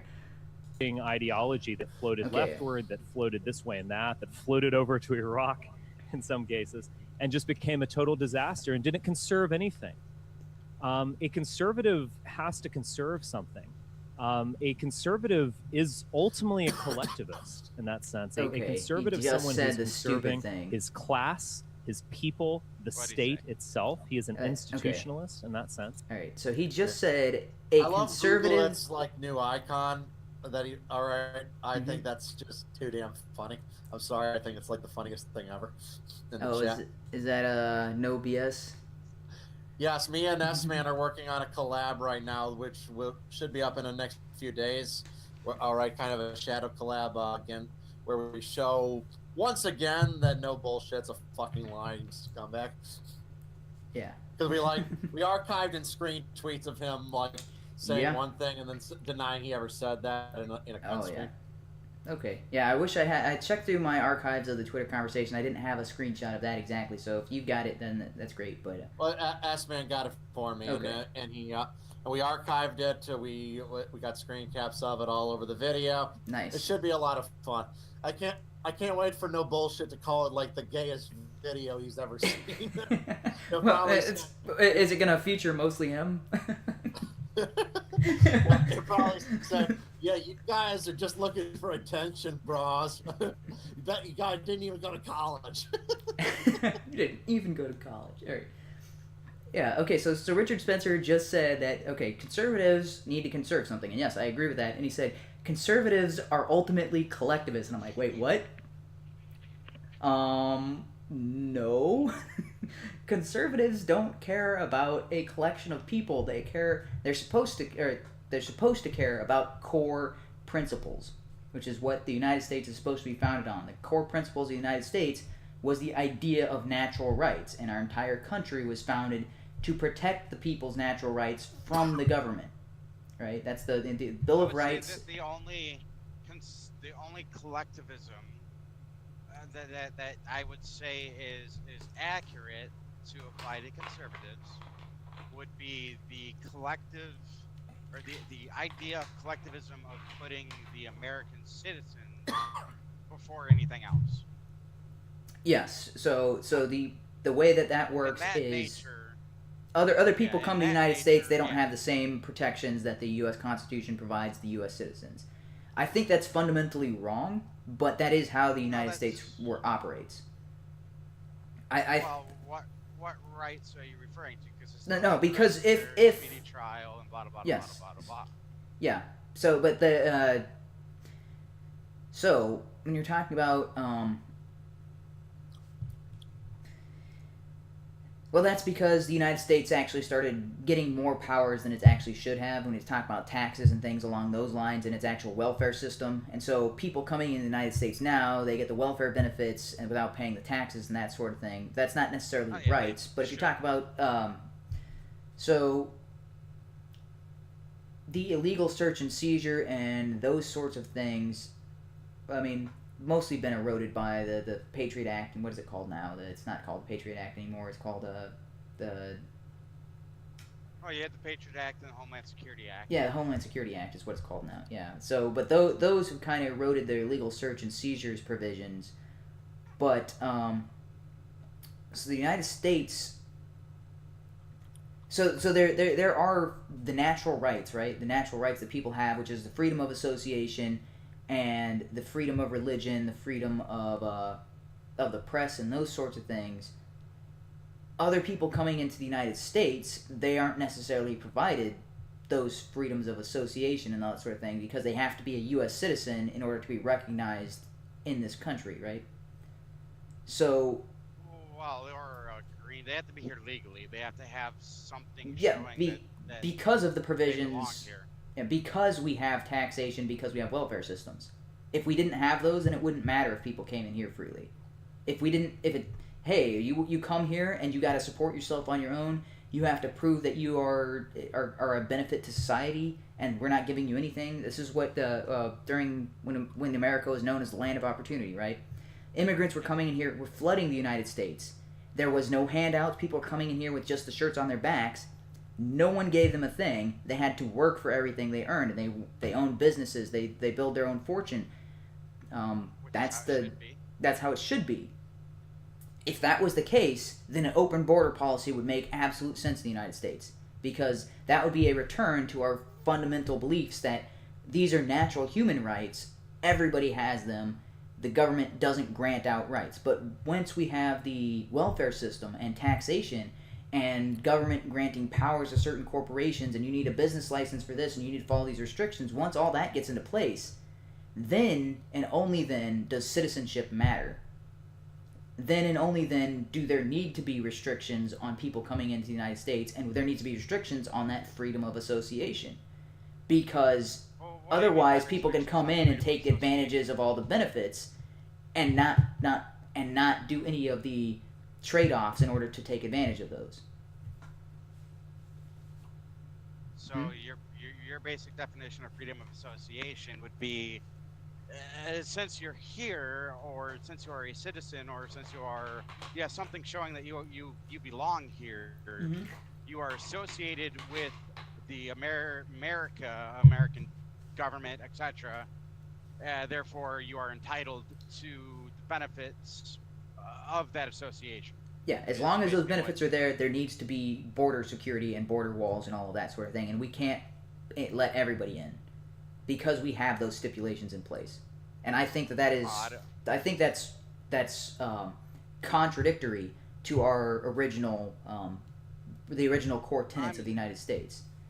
I'm personally for 100% shutting off immigration for at least 5 years. So I am in support of that because we have these policies in place.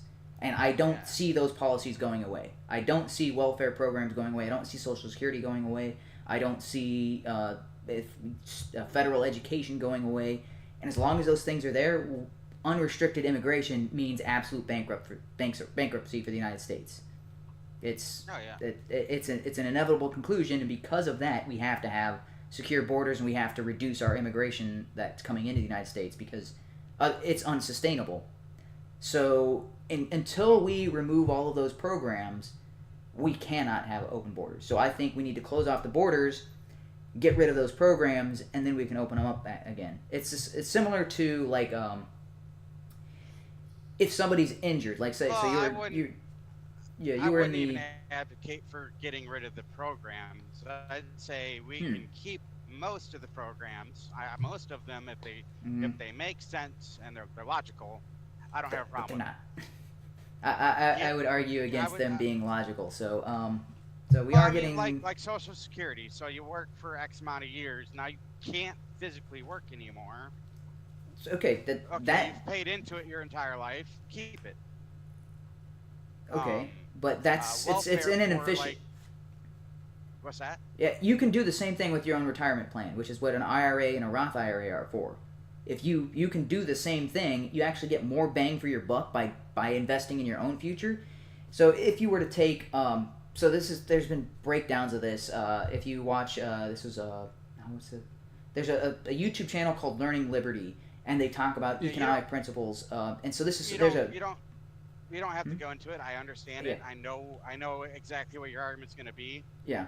The problem is, it's not taught. Yeah. So the problem is if you invest in your own retirement, you'll get a lot more money for what you're doing. You could actually do the exact same thing Social Security does. You could do that on your own, and you would have 3 times the amount at retirement as opposed to Social Security, what they give you. So you're losing 2/3 of your value by using the Social Security system. If you took that and invested in a Roth IRA or an IRA, or possibly both, you could have anywhere from 8 to 10 times the amount that you're getting from Social Security. That's how much value you're losing by using their built-in system. They're brain dead. You pay into this no matter what, because you cannot manage your funds. Collapses and you hit that age and have nothing. I mean, that's always a possibility, which is why you diversify. You spread out your funds so that way you mitigate your potential risk. Because if you spread it out far enough, all you need is a few of those stocks that you're investing in to hit big in order to negate all of the losses you would make elsewhere. The problem that a lot of people have is they invest their entire fortune into one thing, and that one thing collapses, and then they got nothing. That's the problem, which is why they have mutual funds, which you can do through a Roth IRA and all that sort of thing. This is all stuff that I've been advocating since I was 18, and I was working for a company that actually advocated term life insurance and taking what people were spending on universal or whole life insurance and investing it into their future and in their retirement, because it gives you a better value for what you're doing. And again, mutual funds and Roth IRAs and all that sort of thing. So I've been even something as small as $25 when you're 18, $25 a month. That's a small amount of money. Even on minimum wage, you should be able to afford that. If you start doing that when you're 18 into a Roth IRA, by the time you go to retire, provided that you did diversify your funds and put it in a mutual fund that had a decent return on dividends, a decent return being anything above inflation, because inflation right now is anywhere from, the government says it's 2 to 3%. In reality, it's closer to 5 to 6%. So as long as you're getting an 8% return, and this should be compounded quarterly, by the time you go to retire, you should have $1.2 million in your retirement account or more. That is a conservative estimate. Put anything into the TSP? Oh no, TSP was a big ripoff. There was no, the rate of return was incredibly low, and it was all tax deferred, which means once you go to take out your retirement income, they are going to tax it based on your income at that point, which is higher than when you put your money in. The thing about Roth IRA is it's taxed now and not taxed in the future. If you put in 20 years with the TSP, with the military, with your TSP, you'll have over $1 million when you get out. No, you won't. Oh, okay. I know. Yeah, I didn't put a single penny into the TSP, and it was hilarious because when I got divorced, my ex-wife asked the judge for half of my TSP. I looked at the other judge. I'm like, I don't have one of those. And you should have said, give her the whole thing. Take all of it. Take all of it. Well, a lot of people don't realize if you get out before your 20-year mark or your 15, I think it's before the 15-year mark now, they cash it out when you get out. You don't get to hold on to it. I'm like, so even if I did have one, it's gone now. Yeah, it's the TSP. Like I saw it, and people were talking about how great it was, and I'm like, it's better than a CD, like at your local bank or something. It's better than putting in a savings account. It's better than a CD. If those are your only options, sure, it's great. If you actually talk to a financial advisor, they'd be like, no, this is horrible. I would never tell my clients to invest in this. This is you'd be much better spending your money here, and here, and you'd get better rates of return. You'd get not tax deferred, which is so when you are young, like when you're entering the military at age 18 to 20 something, you're in your 20s, you want a Roth IRA. That's your best retirement boat, the absolute best that you can get, because it's tax deferred, which means you're 20, you're not making much money, you're putting money into your Roth IRA, it's taxed at your age 20 tax income. So I mean, usually less than 20%. I mean, you're probably talking like 15 to 18% of your taxable income. When you go to retire, that entire amount is yours. Have you done it the other way around? Had you done a regular IRA or a TSP, you are not taxed on the money going in. So all that money, so the $25, the full amount goes in. At the end, when you go to withdraw your $1 million, 35%, 30 to 35% of that is taxed. Because that is going to be your taxable rate when you're, hey, I just earned $1 million this year. Yeah, you're going to get the 30 to 35% tax rate, which means you just lost 30% of it. So the Roth IRA grows slower, but you keep more of it at the end. The Roth grows faster, but you lose more of it on the back end. And this is if you go to the breakdowns of all of these, the same amount of money being, like, there's charts and charts of this. If you go to a financial advisor, and they break it down for you. If you invest the same amount at the age of 18, and when you go to retire at 65, or I guess maybe now it's 64 and a half or something, and it may go up to 67 or something like that. When you go to retire, if you look at the breakdowns, if you are earning they'll break it down and say, okay, if you were earning 8%, this is what you would have in your Roth, this is what you would have in your IRA.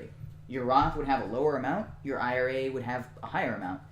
The actual money you see on the end is like $250,000 or more of a difference by keeping a Roth IRA because of that taxable income. That's right. I was friends with an SF guy who his entire career, he did the full 20.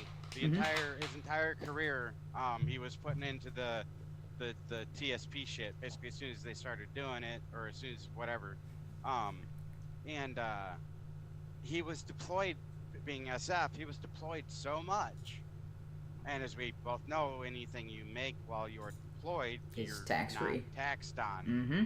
So when he got out, I think he got out, he either did the full 20 or he did 19. Either way, when he got out, he took the payout on it.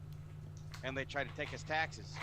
And he filed a claim saying this money is tax-free because this money is not eligible to be taxed. Mm-hmm. And I'm pretty sure he won it, but it took him like 3 years of freaking litigation. Yeah, that's sad. I mean, that should be a given, because that was actually on your orders and all that sort of thing.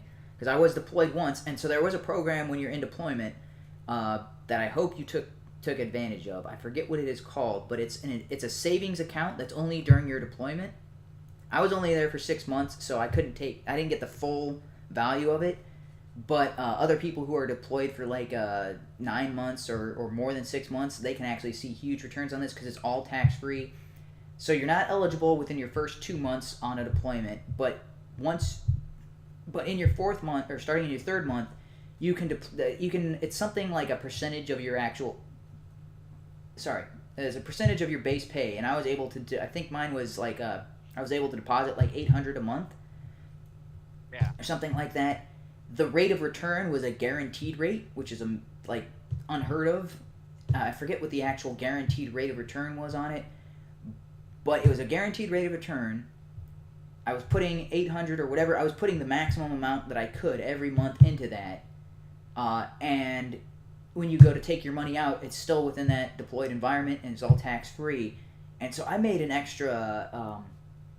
I made like an extra $2,000 or something off of that while deployed. First deployment was. I forget what it was called, but it was an amazing opportunity, and nobody else I know who was on that deployment took advantage of it. I'm like, dude, like, how could you not take advantage of that? Yeah, my first deployment was 14 and a half months, and my second deployment, some jackass decided to end the war, so it was only 4 months.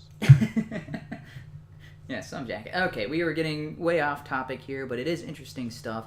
And it is related to what he was saying. So the conservatives are collectivists at core. We're collectivists in our national identity, and JF does talk about this a little bit. The big difference between that form of collectivism and the collectivism that Richard Spencer is advocating for is there's no way to stop being white. There's no way to not be a white person according to Richard Spencer. There is a way to stop being an American. There is a way to disassociate yourself from the collectivist. So you have your individual identity, and you can say, okay, these are the things I believe in. This is the foundation of my character. These are principles I can stick with. Yes, I will join the Americas. I will be an American as long as you hold to these tenets. If America ever switches those around and becomes something completely different, you can always say, hey, I denounce my U.S. citizenship. You can go live somewhere else or whatever. That is a possibility. You can't stop being white. That's sure you can. I guess Sean King and Rachel Dolezal. Well, no, there's melanin injections you can take that boost your melanin levels until you turn black.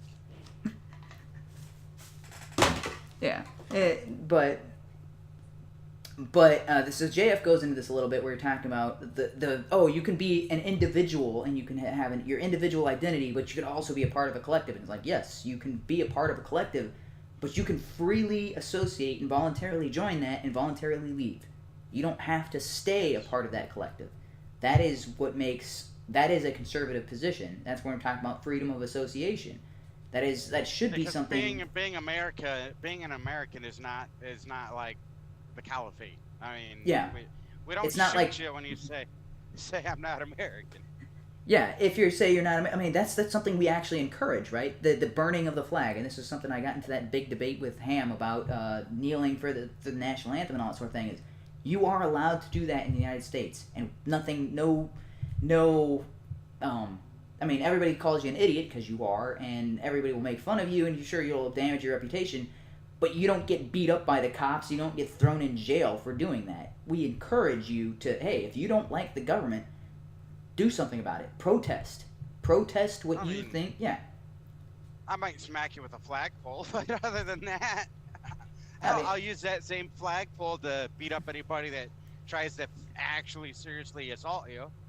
Yeah. Because, yeah, sure, I got buddies that died with that flag on their shoulder, but Mhm. they're not relevant to the Yeah. fact that you have your.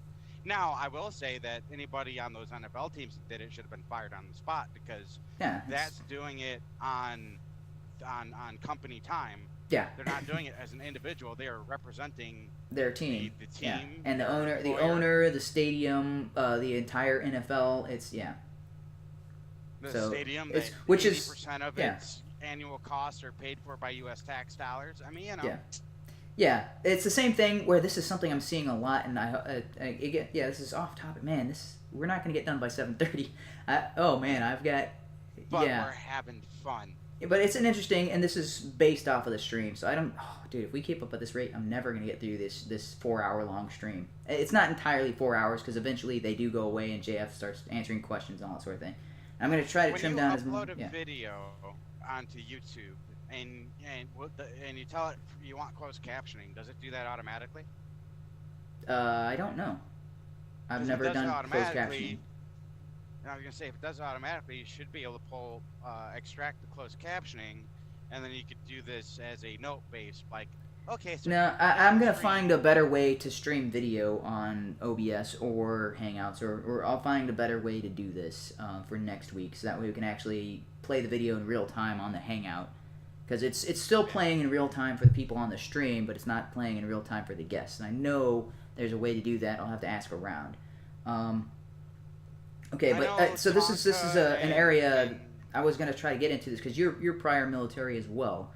And I was going to say, because you said you've had friends that died with that flag on their shoulders. Well, I used to be a part of the military honor guard, and so we would go around, and when veterans and retirees, so same thing, retirees and, well, no, not same thing, veterans and retirees, there's different.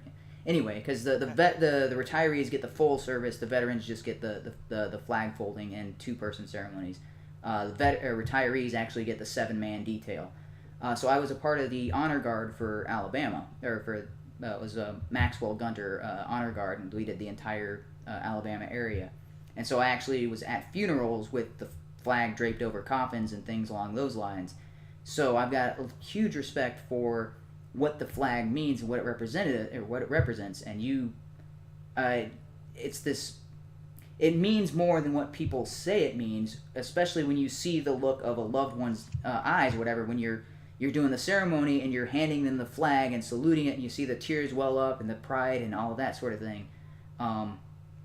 See that firsthand. It means something that has meaning to Yes. you through a life experience is And- absolutely meaningless to somebody that's never had that life experience. yes. And so this is what I was going to ask you was, have you seen an increase in people in military uniform protesting the government or protesting Trump and all this sort of thing? Because this is something that I've noticed, and I'm like, that's a violation of the UCMJ, right? Yes, it is, and if I did see it, I'd walk up and smack him upside the goddamn fucking head. Yeah, you're like, dude, and I'm seeing this all the time on Facebook, and all these people in uniform, speaking out Like against. I said, I've not seen it in person. Yeah. The day that happens is probably the day that I go to jail. Because you're like, man. Because if you're in uniform, you have zero political basis. You are period. not allowed to state your political beliefs. It's because you're not even allowed you to- represent the uniform in the United States military, not yourself. You're not even allowed to, if your unit gives you the day off to go vote, you are not allowed to go to the voting booth in uniform. Oh yeah. Not allowed. Not allowed. Yeah, you have to. Even though nobody knows who you're voting for because, it's a closed booth or whatever. Mm-hmm. Not allowed. Yeah. And so I'm seeing all of these people expressing their political... Like, there was this... I don't know if you saw those pictures of the Navy Air Force games where the guy has in his Air Force hat, he's talking about... I forget what the exact message... So he wrote something in his hat on a piece of paper or whatever, and he showed that to the picture. And this is at the U.S. Navy and Air Force games where he's talking about down with capitalism, up with socialism. And so he's in the full service dress. And then the Navy responds... Yeah, and he's got a... Yeah.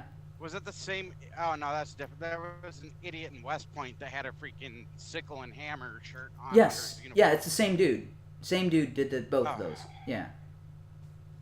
Like, how does this guy... How does this guy get out of West Point with that kind of, down with capitalism? And he like... Are you serious? Anyway, okay, let's get back to the video. So I'm only going to play about another minute of this. It's actually the left that is individualistic.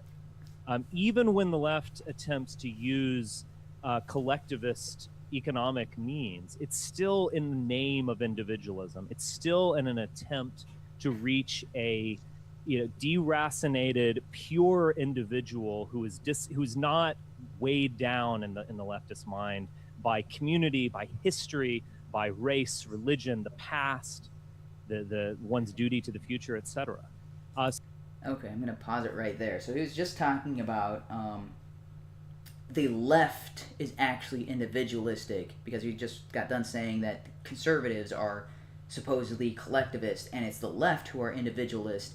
And he said even when they're advocating collectivist ideology he's referring to communism, and he's talking about collective economic policies.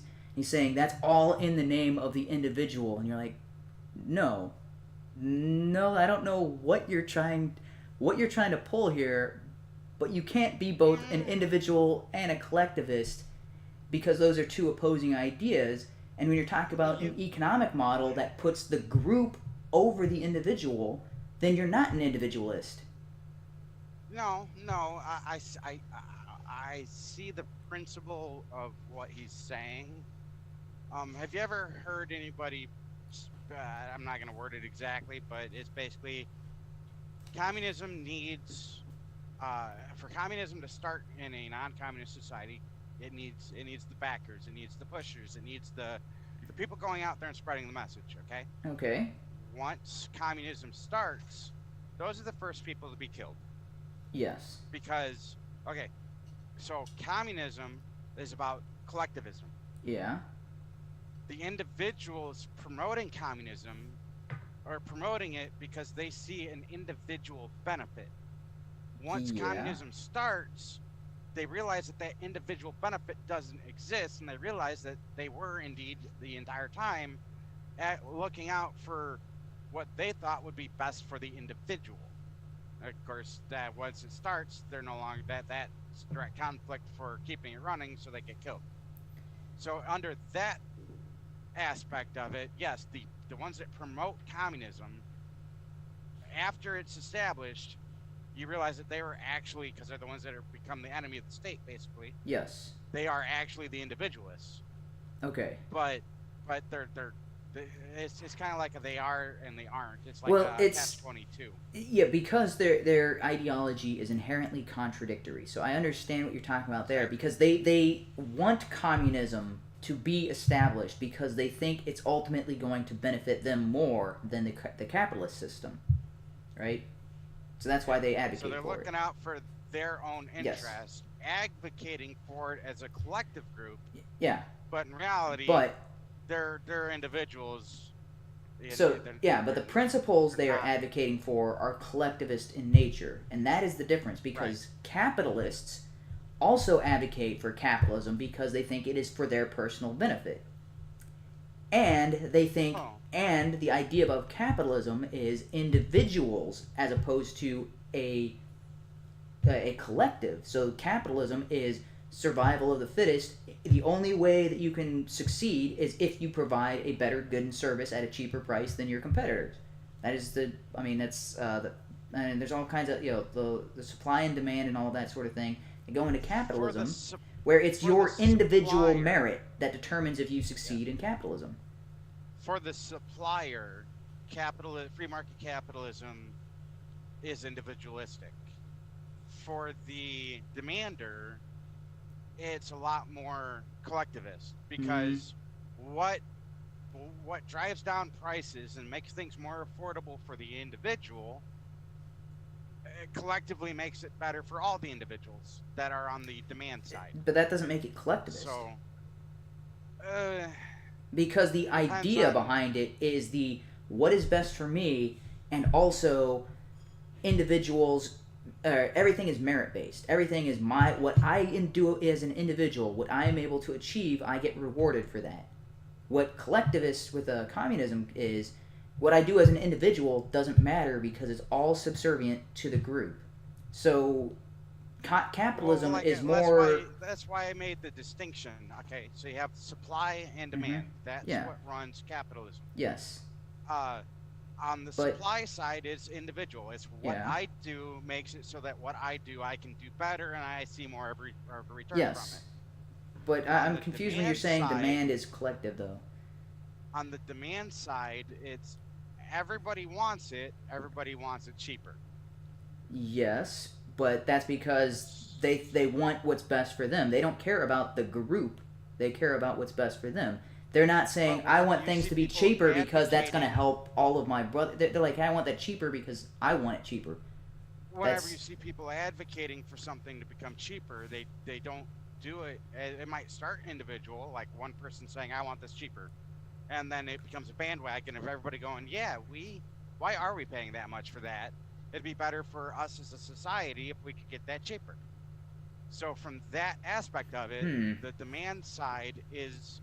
It may start individualistic, but by that same logic, everything is collectivist, because then from the supply and demand, it's like, oh, we would like to make more money doing this. Okay, well, everybody would like to make more money doing this. If we found some way to make more money doing this, that benefits everybody who's in this right now, and that's that.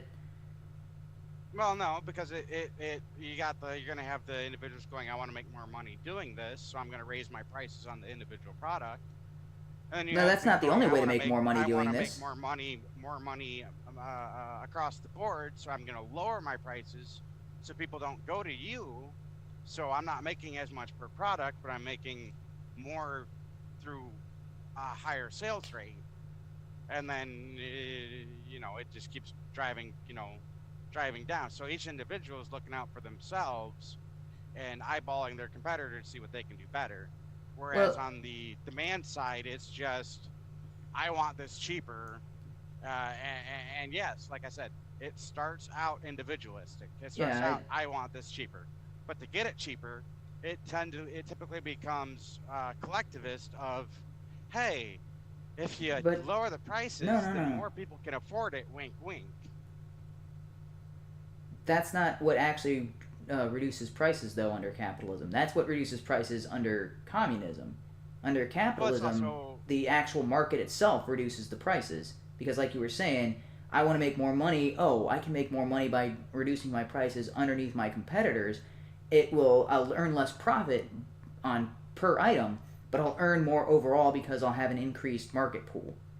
So that's what lowers the prices, and it benefits the collective, but the individual is the one who's demanding the lower prices in order to... It's like, I wouldn't buy your product at $100, but if you drop it to $90, okay, now I will buy it. That's the individual decision. That's not a collective decision where everybody's like, oh, no, we're a collective.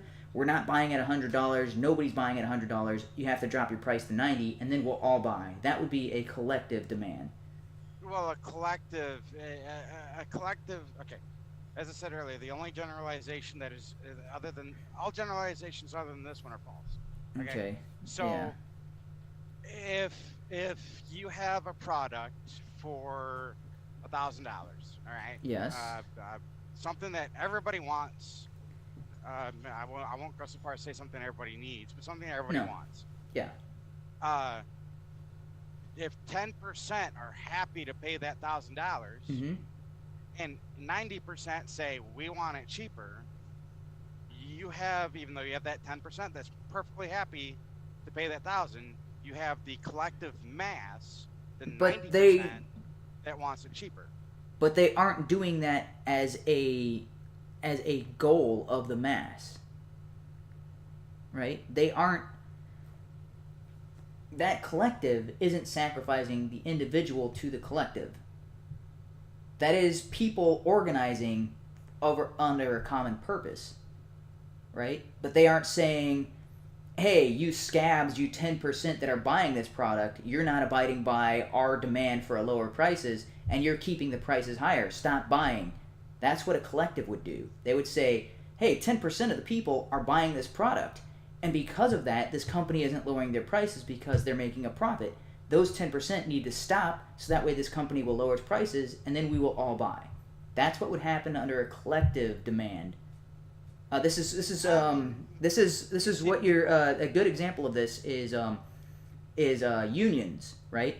When somebody doesn't go by the union policy, they're a scab. The union hates them. They get kicked out of the union. There are penalties for not abiding by a strike, because that's a collective organization. There are penalties for doing your own thing in a collective, and I abhor unions. Just yeah, fucking yeah. So do I. I think that evil. because the correct solution should be, okay, we all agreed that we should go on strike because we have these demands from our company. Anybody should be able to freely join that strike or freely leave without penalty.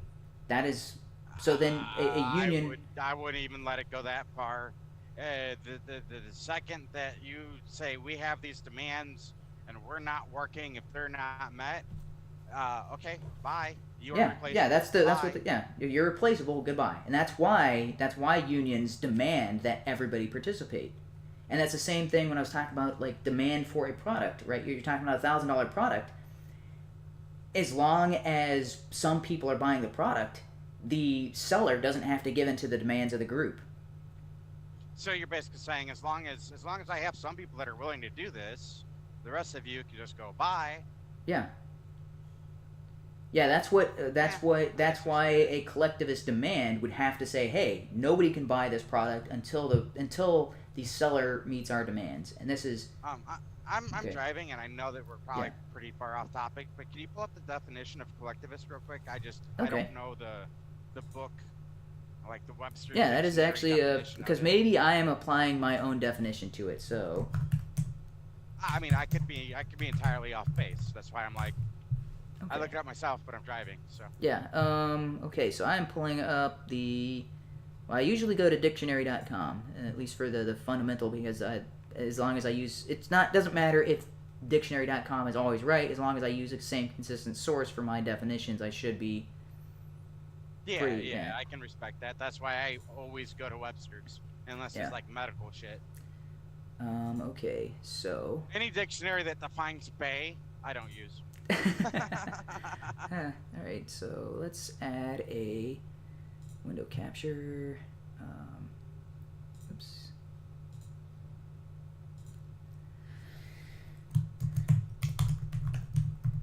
All right. Okay. So there is the dictionary definition. Ooh, that looks pretty bad. Let's see if I can zoom in a bit.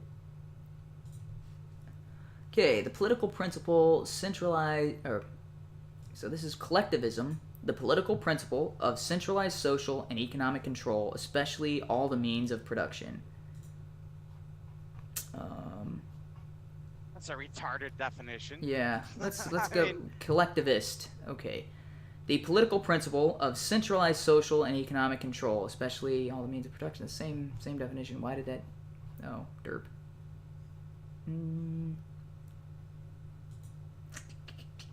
No, that's all going to be the same. Let's look up collective. Okay.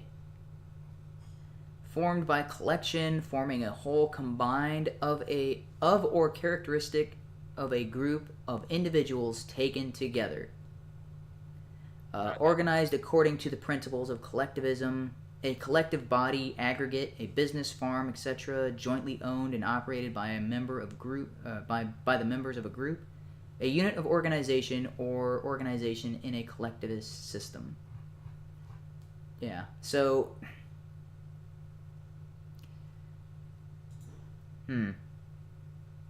Oops, that's the wrong window. Still sounds like they're trying to say a communist. Yeah, essentially.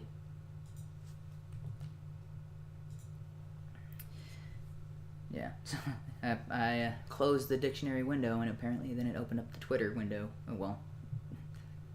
Now you saw all the messages that I'm responding to on Twitter. Oh no. Okay. Yeah. Okay. But the idea that the leftists and even Spencer. So this is why I've argued this before. I don't think Spencer is actually alternative right, as in the far right. If he is alternative right, Spencer. Okay.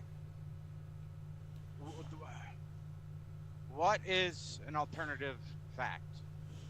It's a lie. Right? Yeah. They have a fact and they have an alternative fact.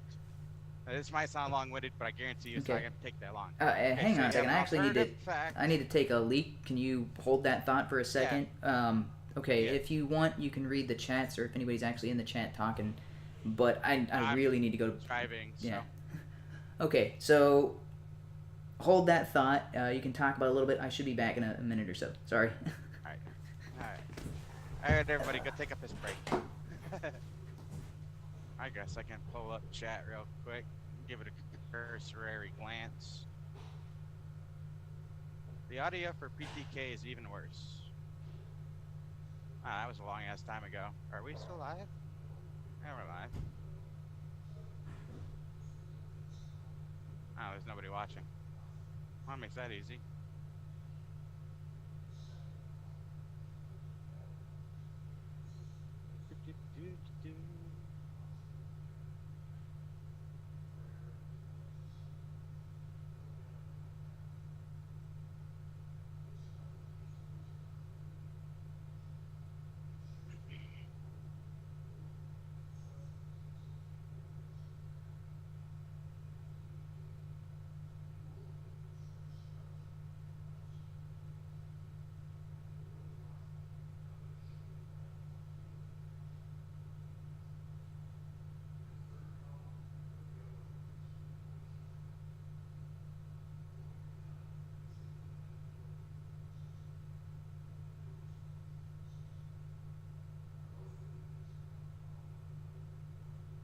So, so there's dead air right now, and that's just because the host of the show is using the facilities. So, if you're watching this at a later date, I mean, it might even be cut out, who knows. But it'll be back shortly, I'm going to say, a bunch of times, just because, I can. And I'm driving, so my brain's halfway turned off unless there's something intellectual to, I'm driving. I guess I could talk intellectually about the way that's, but I really doubt that would be much of a entertainment value for anybody. Yeah. Sorry about that. Right, he is back. Yeah. There's absolutely nobody in chat. I think the only buddy watching is me. All right. Well, there were some people in the chat at the start, but I guess they either hopped onto other streams or they're like, hey, these guys aren't even talking about what they said they were going to talk about. Nah, there's even my notifications, there's a bunch of other people live right now, so. Okay. So instead of this being an hour and a half long stream, it's turning into a 2.5 hour long stream. Oh well. Okay, so you were saying oh yeah, okay, so you're talking about the alternative right. What is an alt fact? Well, an alt fact is a lie. There's no such thing as an alt fact. You have a fact, and then you have fantasy. Okay? So to apply that same principle to the alt okay, so you have the alt fact, which is a lie. The lie is the opposite of the truth. Because you only have a truth and fantasy, or fact and fantasy. the alt-right, if you apply that same principle, the alt-right is a lie. You have the right and you have the left. Mm-hmm. The alt-right, it cannot exist because the alternative to the right would be the left. Now, if you think about that, okay, so the alt-right, by semantics, is the left.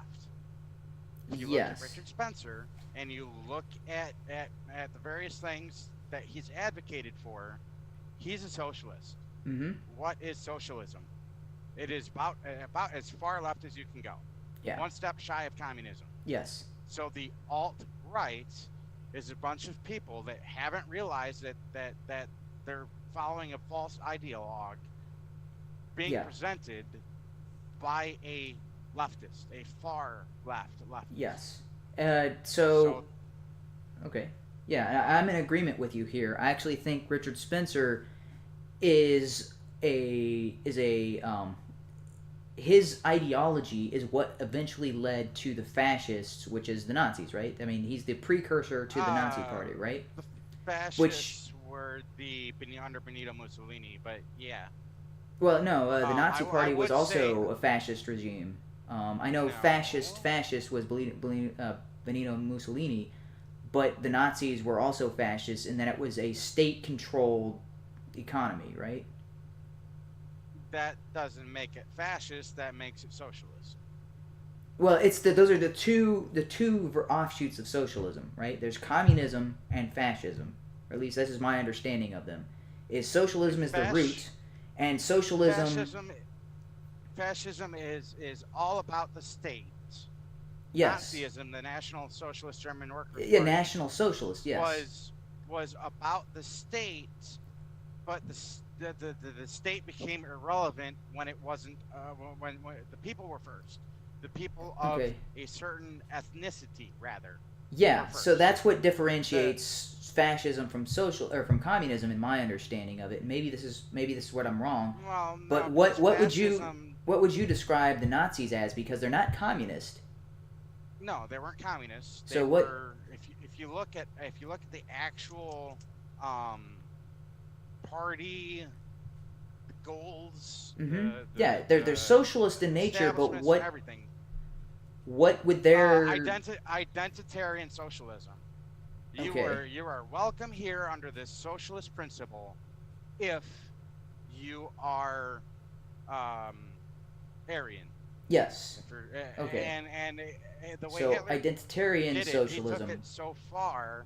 Yeah. He took it so far that it got to the point where it doesn't even matter about the government itself. Yes. The way I see it, from what the research I've personally done, the regime, the Third Reich, could have completely fallen, and Hitler wouldn't have given a shit as long as the Aryans were still in control. Yes.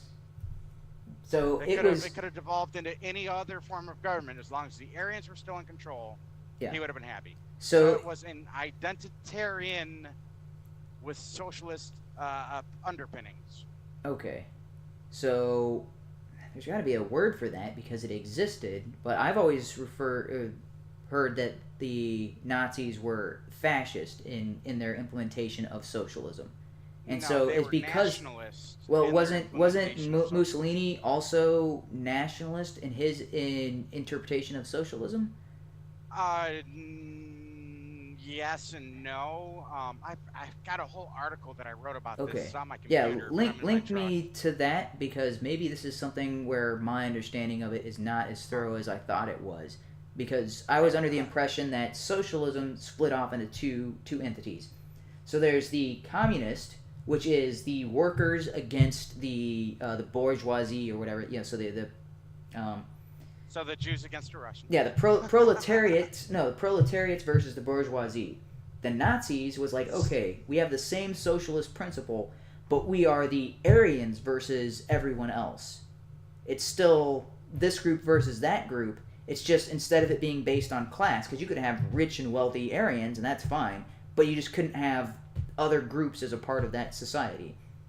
Right. So they still And then- allowed classes, they still allowed nobility and all that, but you weren't allowed to be a non-Aryan and be a part of that society, whereas communists are like, you're allowed to be a part of the society, but you're just not allowed to be one of the successful people of the society.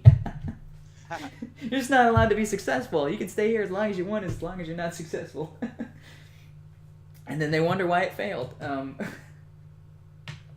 So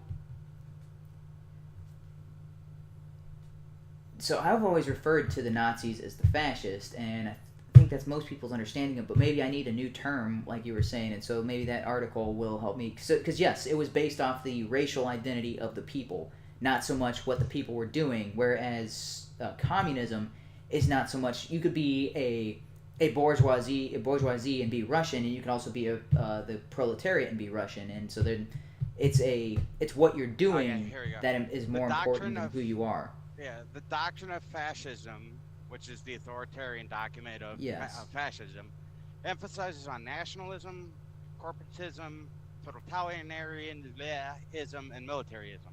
Which, according to that document, the state is all-embracing and no human or spiritual value exists beyond the state. Nazism, on the other hand, is all of those things, except for that last part, which is, Nazism doesn't state that the state is all-embracing. It's the race is all-embracing. Okay. Nothing exists beyond the race. The government can fall, and that's fine. Okay. Whereas under fascism, if the government falls, well, fuck it. The people are irrelevant. They will kill every last person to keep the government going. Okay, so then there does need to be a new term applied for that. And, like, I think you're correct in saying identitarian socialist, but that doesn't... There should be a term that defines them other than just Nazi. I think when I wrote the little article thing that I did, it was, I said fascism and Aryanism. Okay, so there's fascists, fascism, Aryanism, and communism, and those are the three offshoots of socialism. Yes.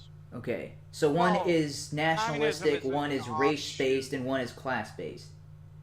Communism isn't an offshoot of socialism. Communism is the next logical step. It's the next progressive step. Well, or you could say it's the next development once socialism fails.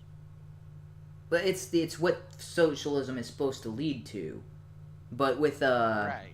And so there's socialists with the intention of establishing a communist society, and there's socialists with the intention of establishing a nationalistic society, and then there's a socialist with the intention of establishing a racial society. Race-based society, yes. Yes.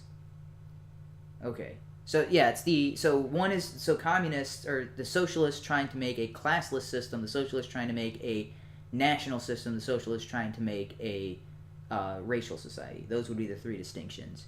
Okay. Yes. Okay, so there's not two, there's three. Okay. So when people call Richard Spencer a Nazi,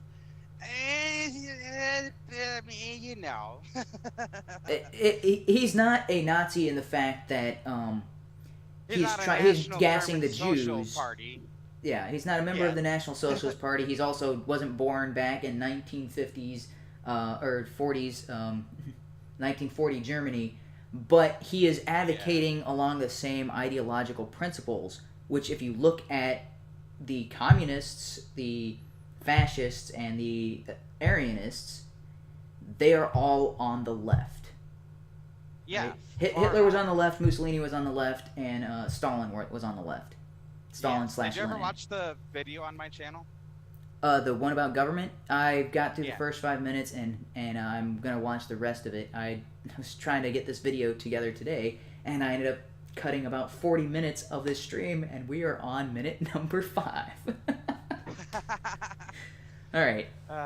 Okay. So, yes, that's why, I do agree that Richard Spencer, he calls himself alt-right, but he is on the left. If he is on the right, he's as far left on the right as you can possibly be. Because there's no such thing as alt-right. Just like there's no such thing as an alt-fact.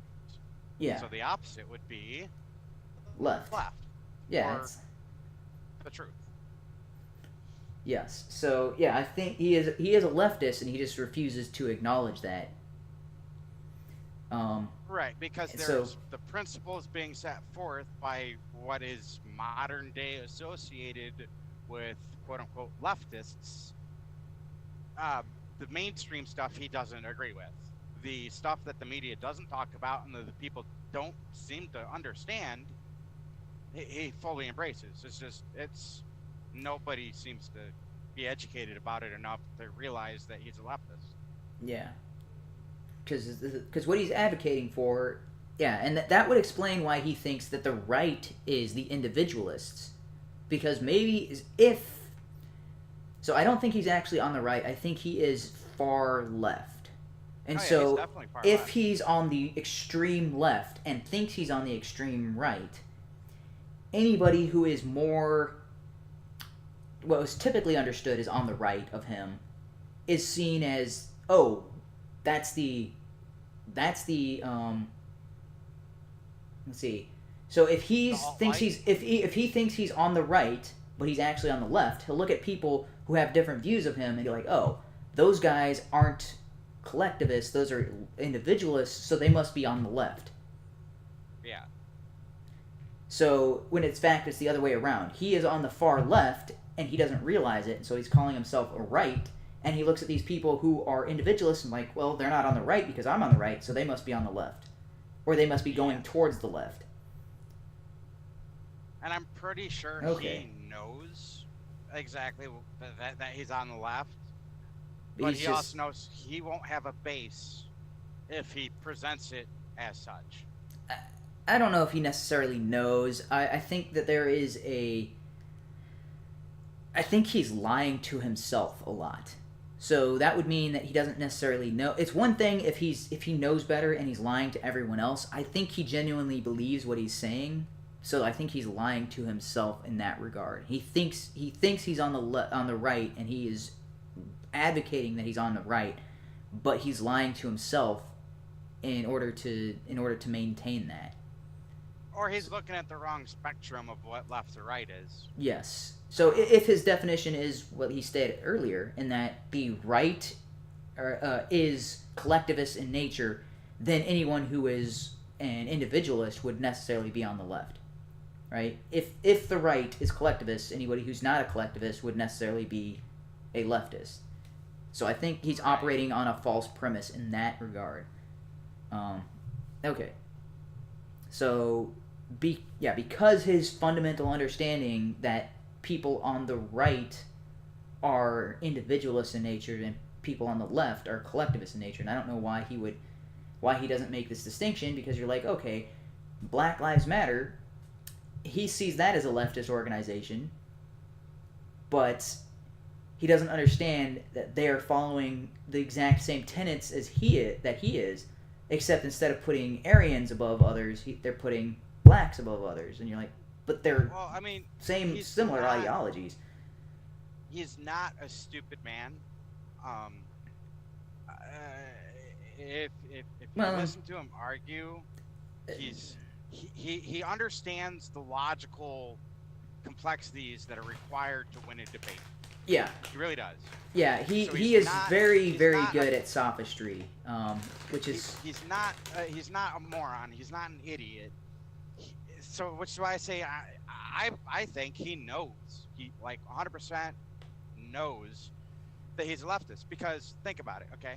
Mm-hmm. In order to create an ethno-state in a country that in the last 50 years has become so culturally or whatever the word is, ethnically diverse as it has, ever since 1964, the racial spectrum in America has gone fucking nuts. Mm-hmm. In order to bring that spectrum down to a single, in order to break it back down from a rainbow to a one, back into white light, I guess. That's a weird way to put it, but it fits. Yeah. To bring it back from the spectrum back into white light, he needs the power of of an overreaching, overbearing government. Yes. He needs that far left government for his ideology to work. So he knows exactly what he is. He knows exactly what he needs to get what he wants. He just doesn't want people to realize it until it's too late. Gotcha. Okay.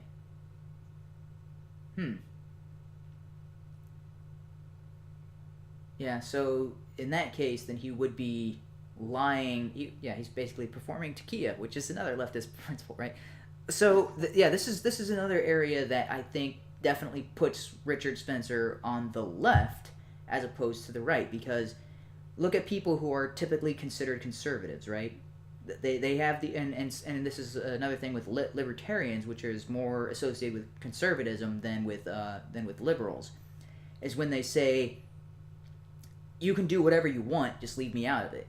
And this, if you look at the founding of the United States, that's kind of what happened, right? You were talking about people coming to the United States for various reasons, and it wasn't they weren't trying to change England, right? They weren't trying to say, hey, England, we want to be free to practice our own religion. We want this and that. We want you to change. No, they're like, hey, we'll just go to America and we'll do our own thing over there.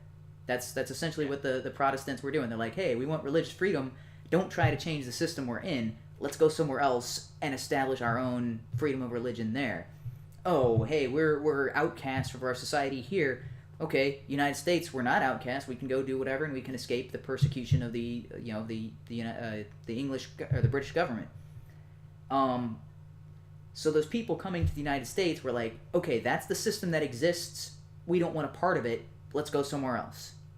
Whereas leftists, they always say, this is the system that exists. Let's change it and make it what we want it to be. That's always what they do. This is why, think about socialism. Why don't they ever try socialism on like deserted islands or small tribal areas in Africa? They never try to establish it there. They always try to establish it in Germany, in Russia, or in the United States. They go to the countries that are already successful and they try to make those communist. I'm like, if communist ideology works, build it from the ground up on like Madagascar. Go or go to Zimbabwe and establish your socialism empire.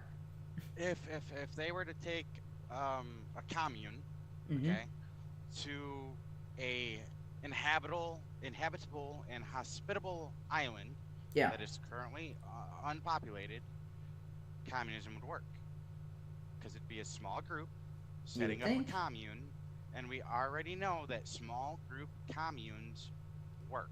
Yeah. But it's much easier to do that than to try to change the United States and make them a communist country, right? Oh yeah, definitely. Yeah.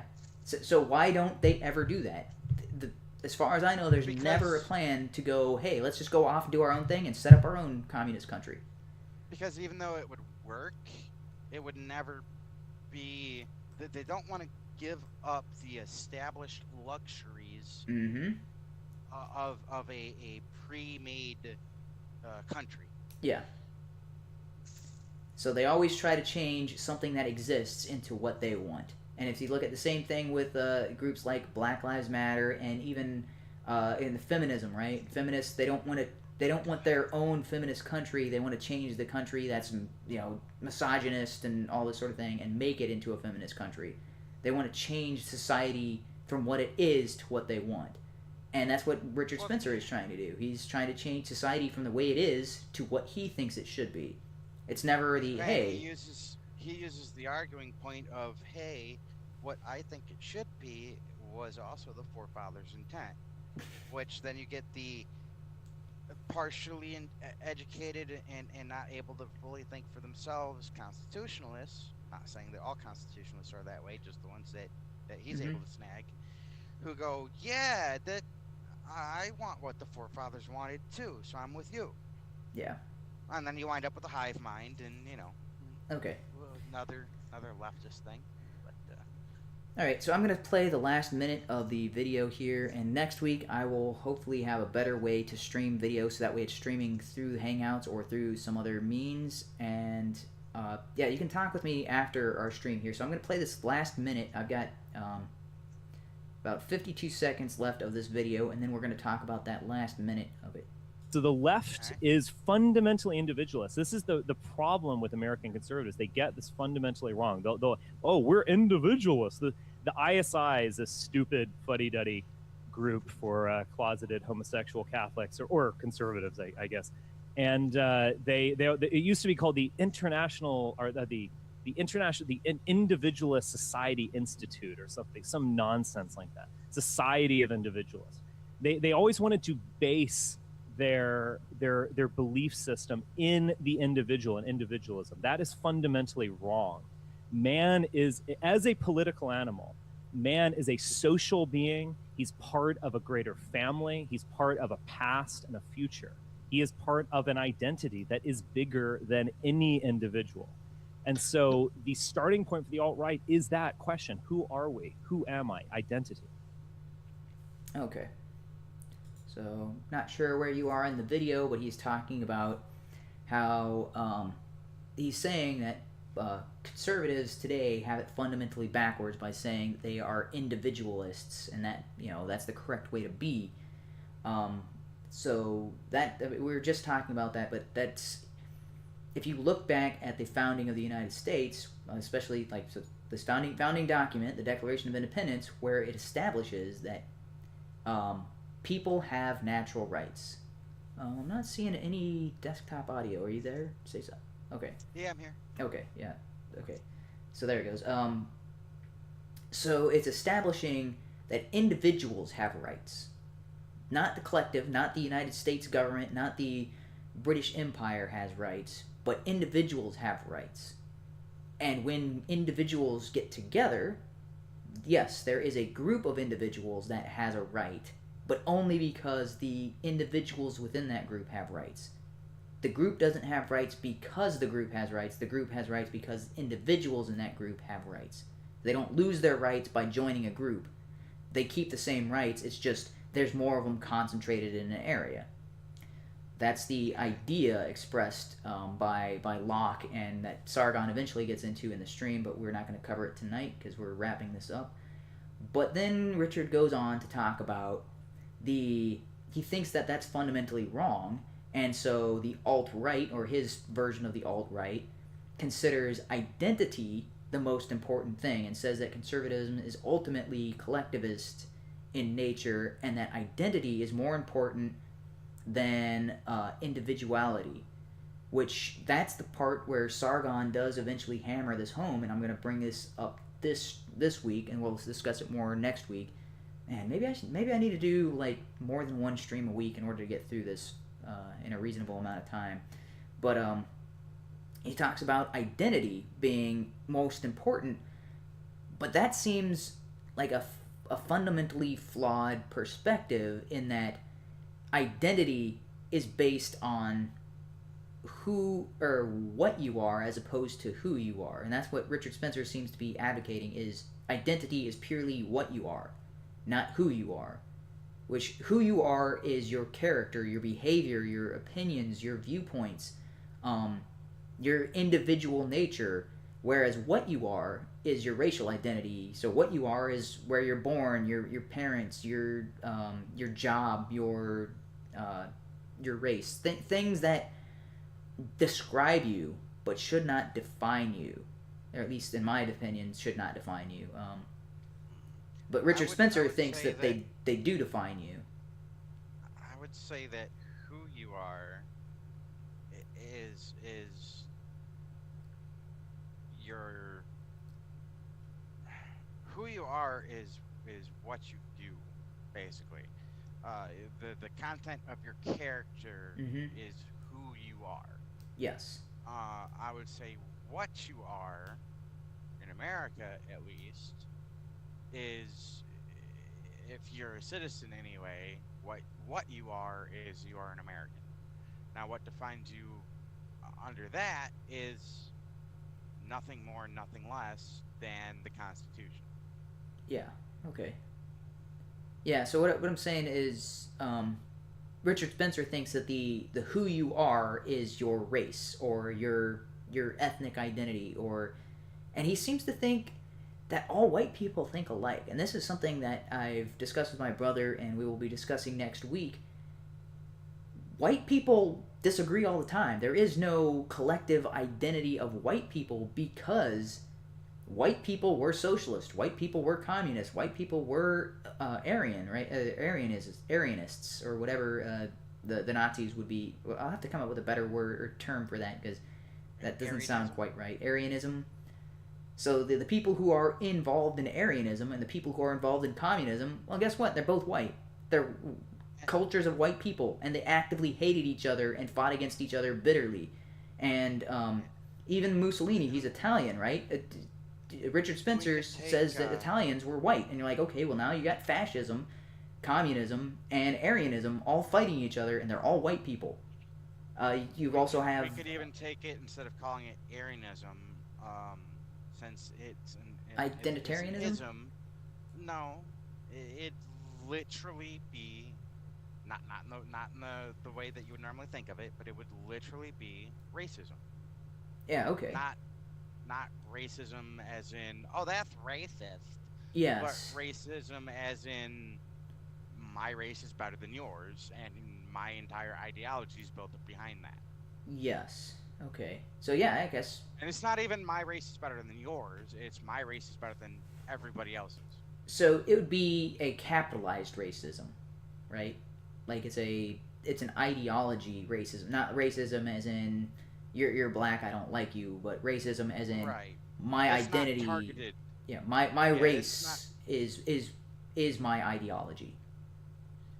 Yeah, it's not targeted racism. It's total racism, complete racism. It's ideological racism. I don't know. Yeah.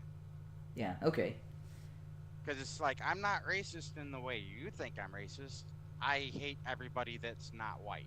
And it's not even hate has nothing to do with it. It's I am better, or my people are better than all other people. Yeah, but he's completely ignoring that. Okay, so all of these people are what he would call Aryan and are perfectly welcome in his ethno-state, and yet they all have these conflicting ideologies. Same thing would be if you look at in England, right? The Protestants versus the Orthodox Church. White people fought wars, killed people, killed each other. You're attacking it the wrong way. You're attacking it the wrong but those way. are. It's Christians. They're both Christians, but they're different spectrums of Christians. So they just because they're Christian doesn't mean a Catholic and a Lutheran are both technically Christians. Both technically Christian and both technically white. I mean, majority white, right? Richard Spencer's Aryan race. Yeah, but I would say race is irrelevant to religion. No. That's what I'm pointing out is, so when you're talking about the pilgrims that came to the United States, back then there were still Christians, but there was the Protestant churches versus the Orthodox churches, because the Orthodox Church had control of the British Empire, and the Protestants wanted to be free to practice their religion. Both of these groups were white. Both of these groups fought each other and hated each other and wanted to separate from each other. Richard Spencer thinks because they are both white, they should be getting along, and they should be uniting under a common ideology in his new ethno-state. And that just... the reason I'm bringing this up is this is a disagreement between groups of white people. It's not the case today, because the case today is Christianity encompasses a bunch of different ethnicities and races. I mean, you're talking about like Lutherans today, and you're like, okay, well, you've got I guess Protestants today. You've got your Southern Baptists, which tend to be mostly black churches. You've got your Calvinists and your Pentecostals, your even Jehovah's Witnesses and Mormons, and multiracial groups. So you can't look at the Vatican and the Catholic Church and say they're all white. But back then you could have, like the Church of England. That's why I was gonna say I think you're adding a step to your argument that's not necessary. Because you could just say, look, we have this group. Okay, Christians. There's other groups out there. You have the Islams and the Hindus and the Buddhas, but let's just look at Christians. Okay, so under Christians you have Catholics and you have Lutherans, and they killed each other for thousands of years because they didn't agree with each other, even though they were both Christians. Okay, so now we have proof that a core group, Christians, has subsets that don't agree with them. That don't agree and don't have the same ideology. Then you can say, okay, now we take this argument and we apply it to race. Okay, we've already seen that just because you exist in a core group doesn't mean that you're going to have the same bottom line ideology. Yes. You don't even have to bring the whiteness part into it. In the Well, beginning. I would say that that's important because Richard Spencer is stating, as long as we have a white ethno-state, everything will work itself out. And you're like, well, that doesn't make it. Well, as long as they're Yeah. Christian, they should all get along. Yeah, that's. I mean, essentially, you can try to make the same argument, but that's it's fundamentally flawed because history disproves his viewpoint. Not only do white people conflict with each other, people of the same religion conflict with each other, people in the same family, like families.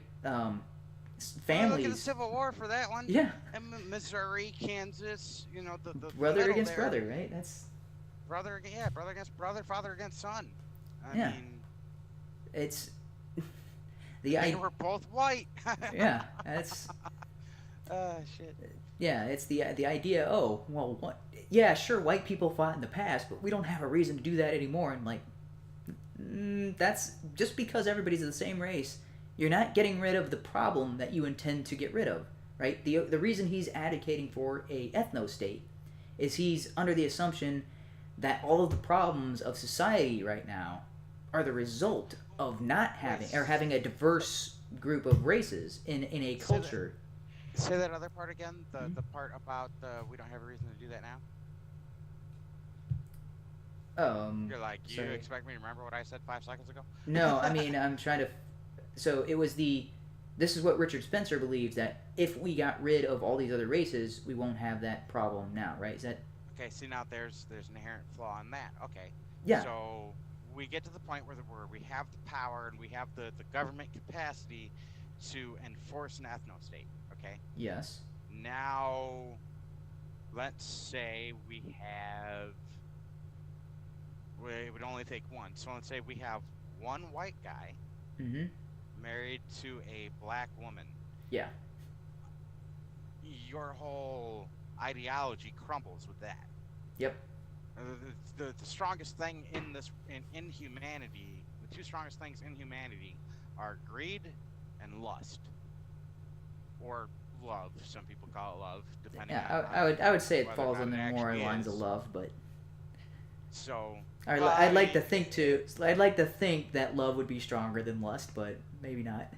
Well, I mean, if you tell one guy that likes to go out every weekend and bang a different black chick that all the black chicks are going to be gone, he's probably going to fight a little bit harder than the guy that's, hey, your wife has to go. Because the guy that's, hey, your wife has to go, he's just going to go, okay, fine, I'll go with her. Most likely. Whereas the guy that's just going out and banging different things every weekend is going to be like, well, wait a minute. So yeah, greed, love/lust. So I'll just, I know they're not the same thing, but I'll group them together.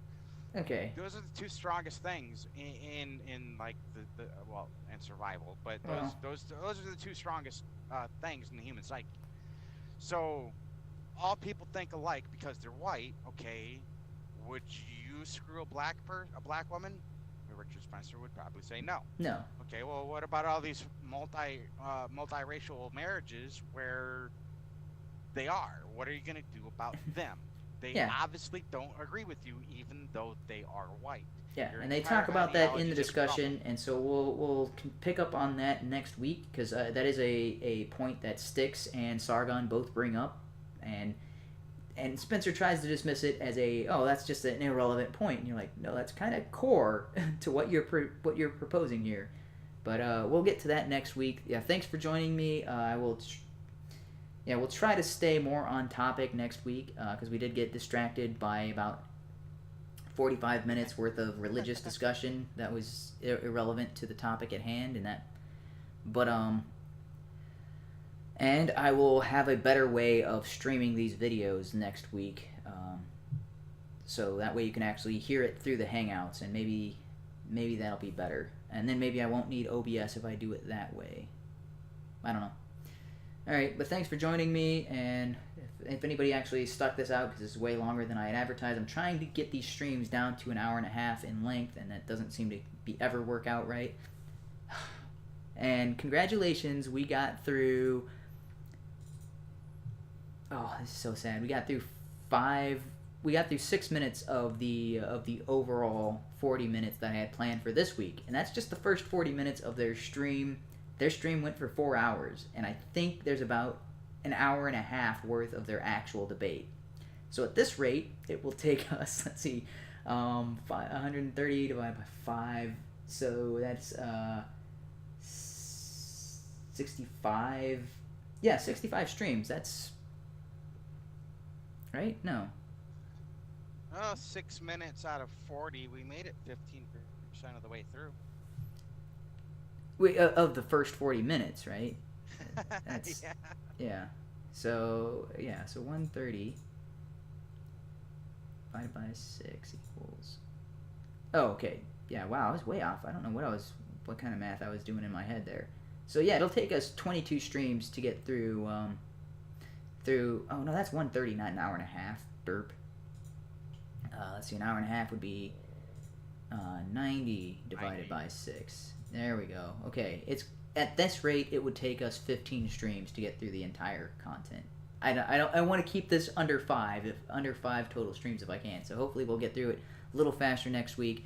I will have a way for to share the video with my audience rather than forcing them to watch on the stream itself and then having to deal with the delay. There's got to be YouTube videos on how to set that up. So, all right, thanks for joining me and sticking it out, and we'll catch you guys later. I'm going to stop streaming now.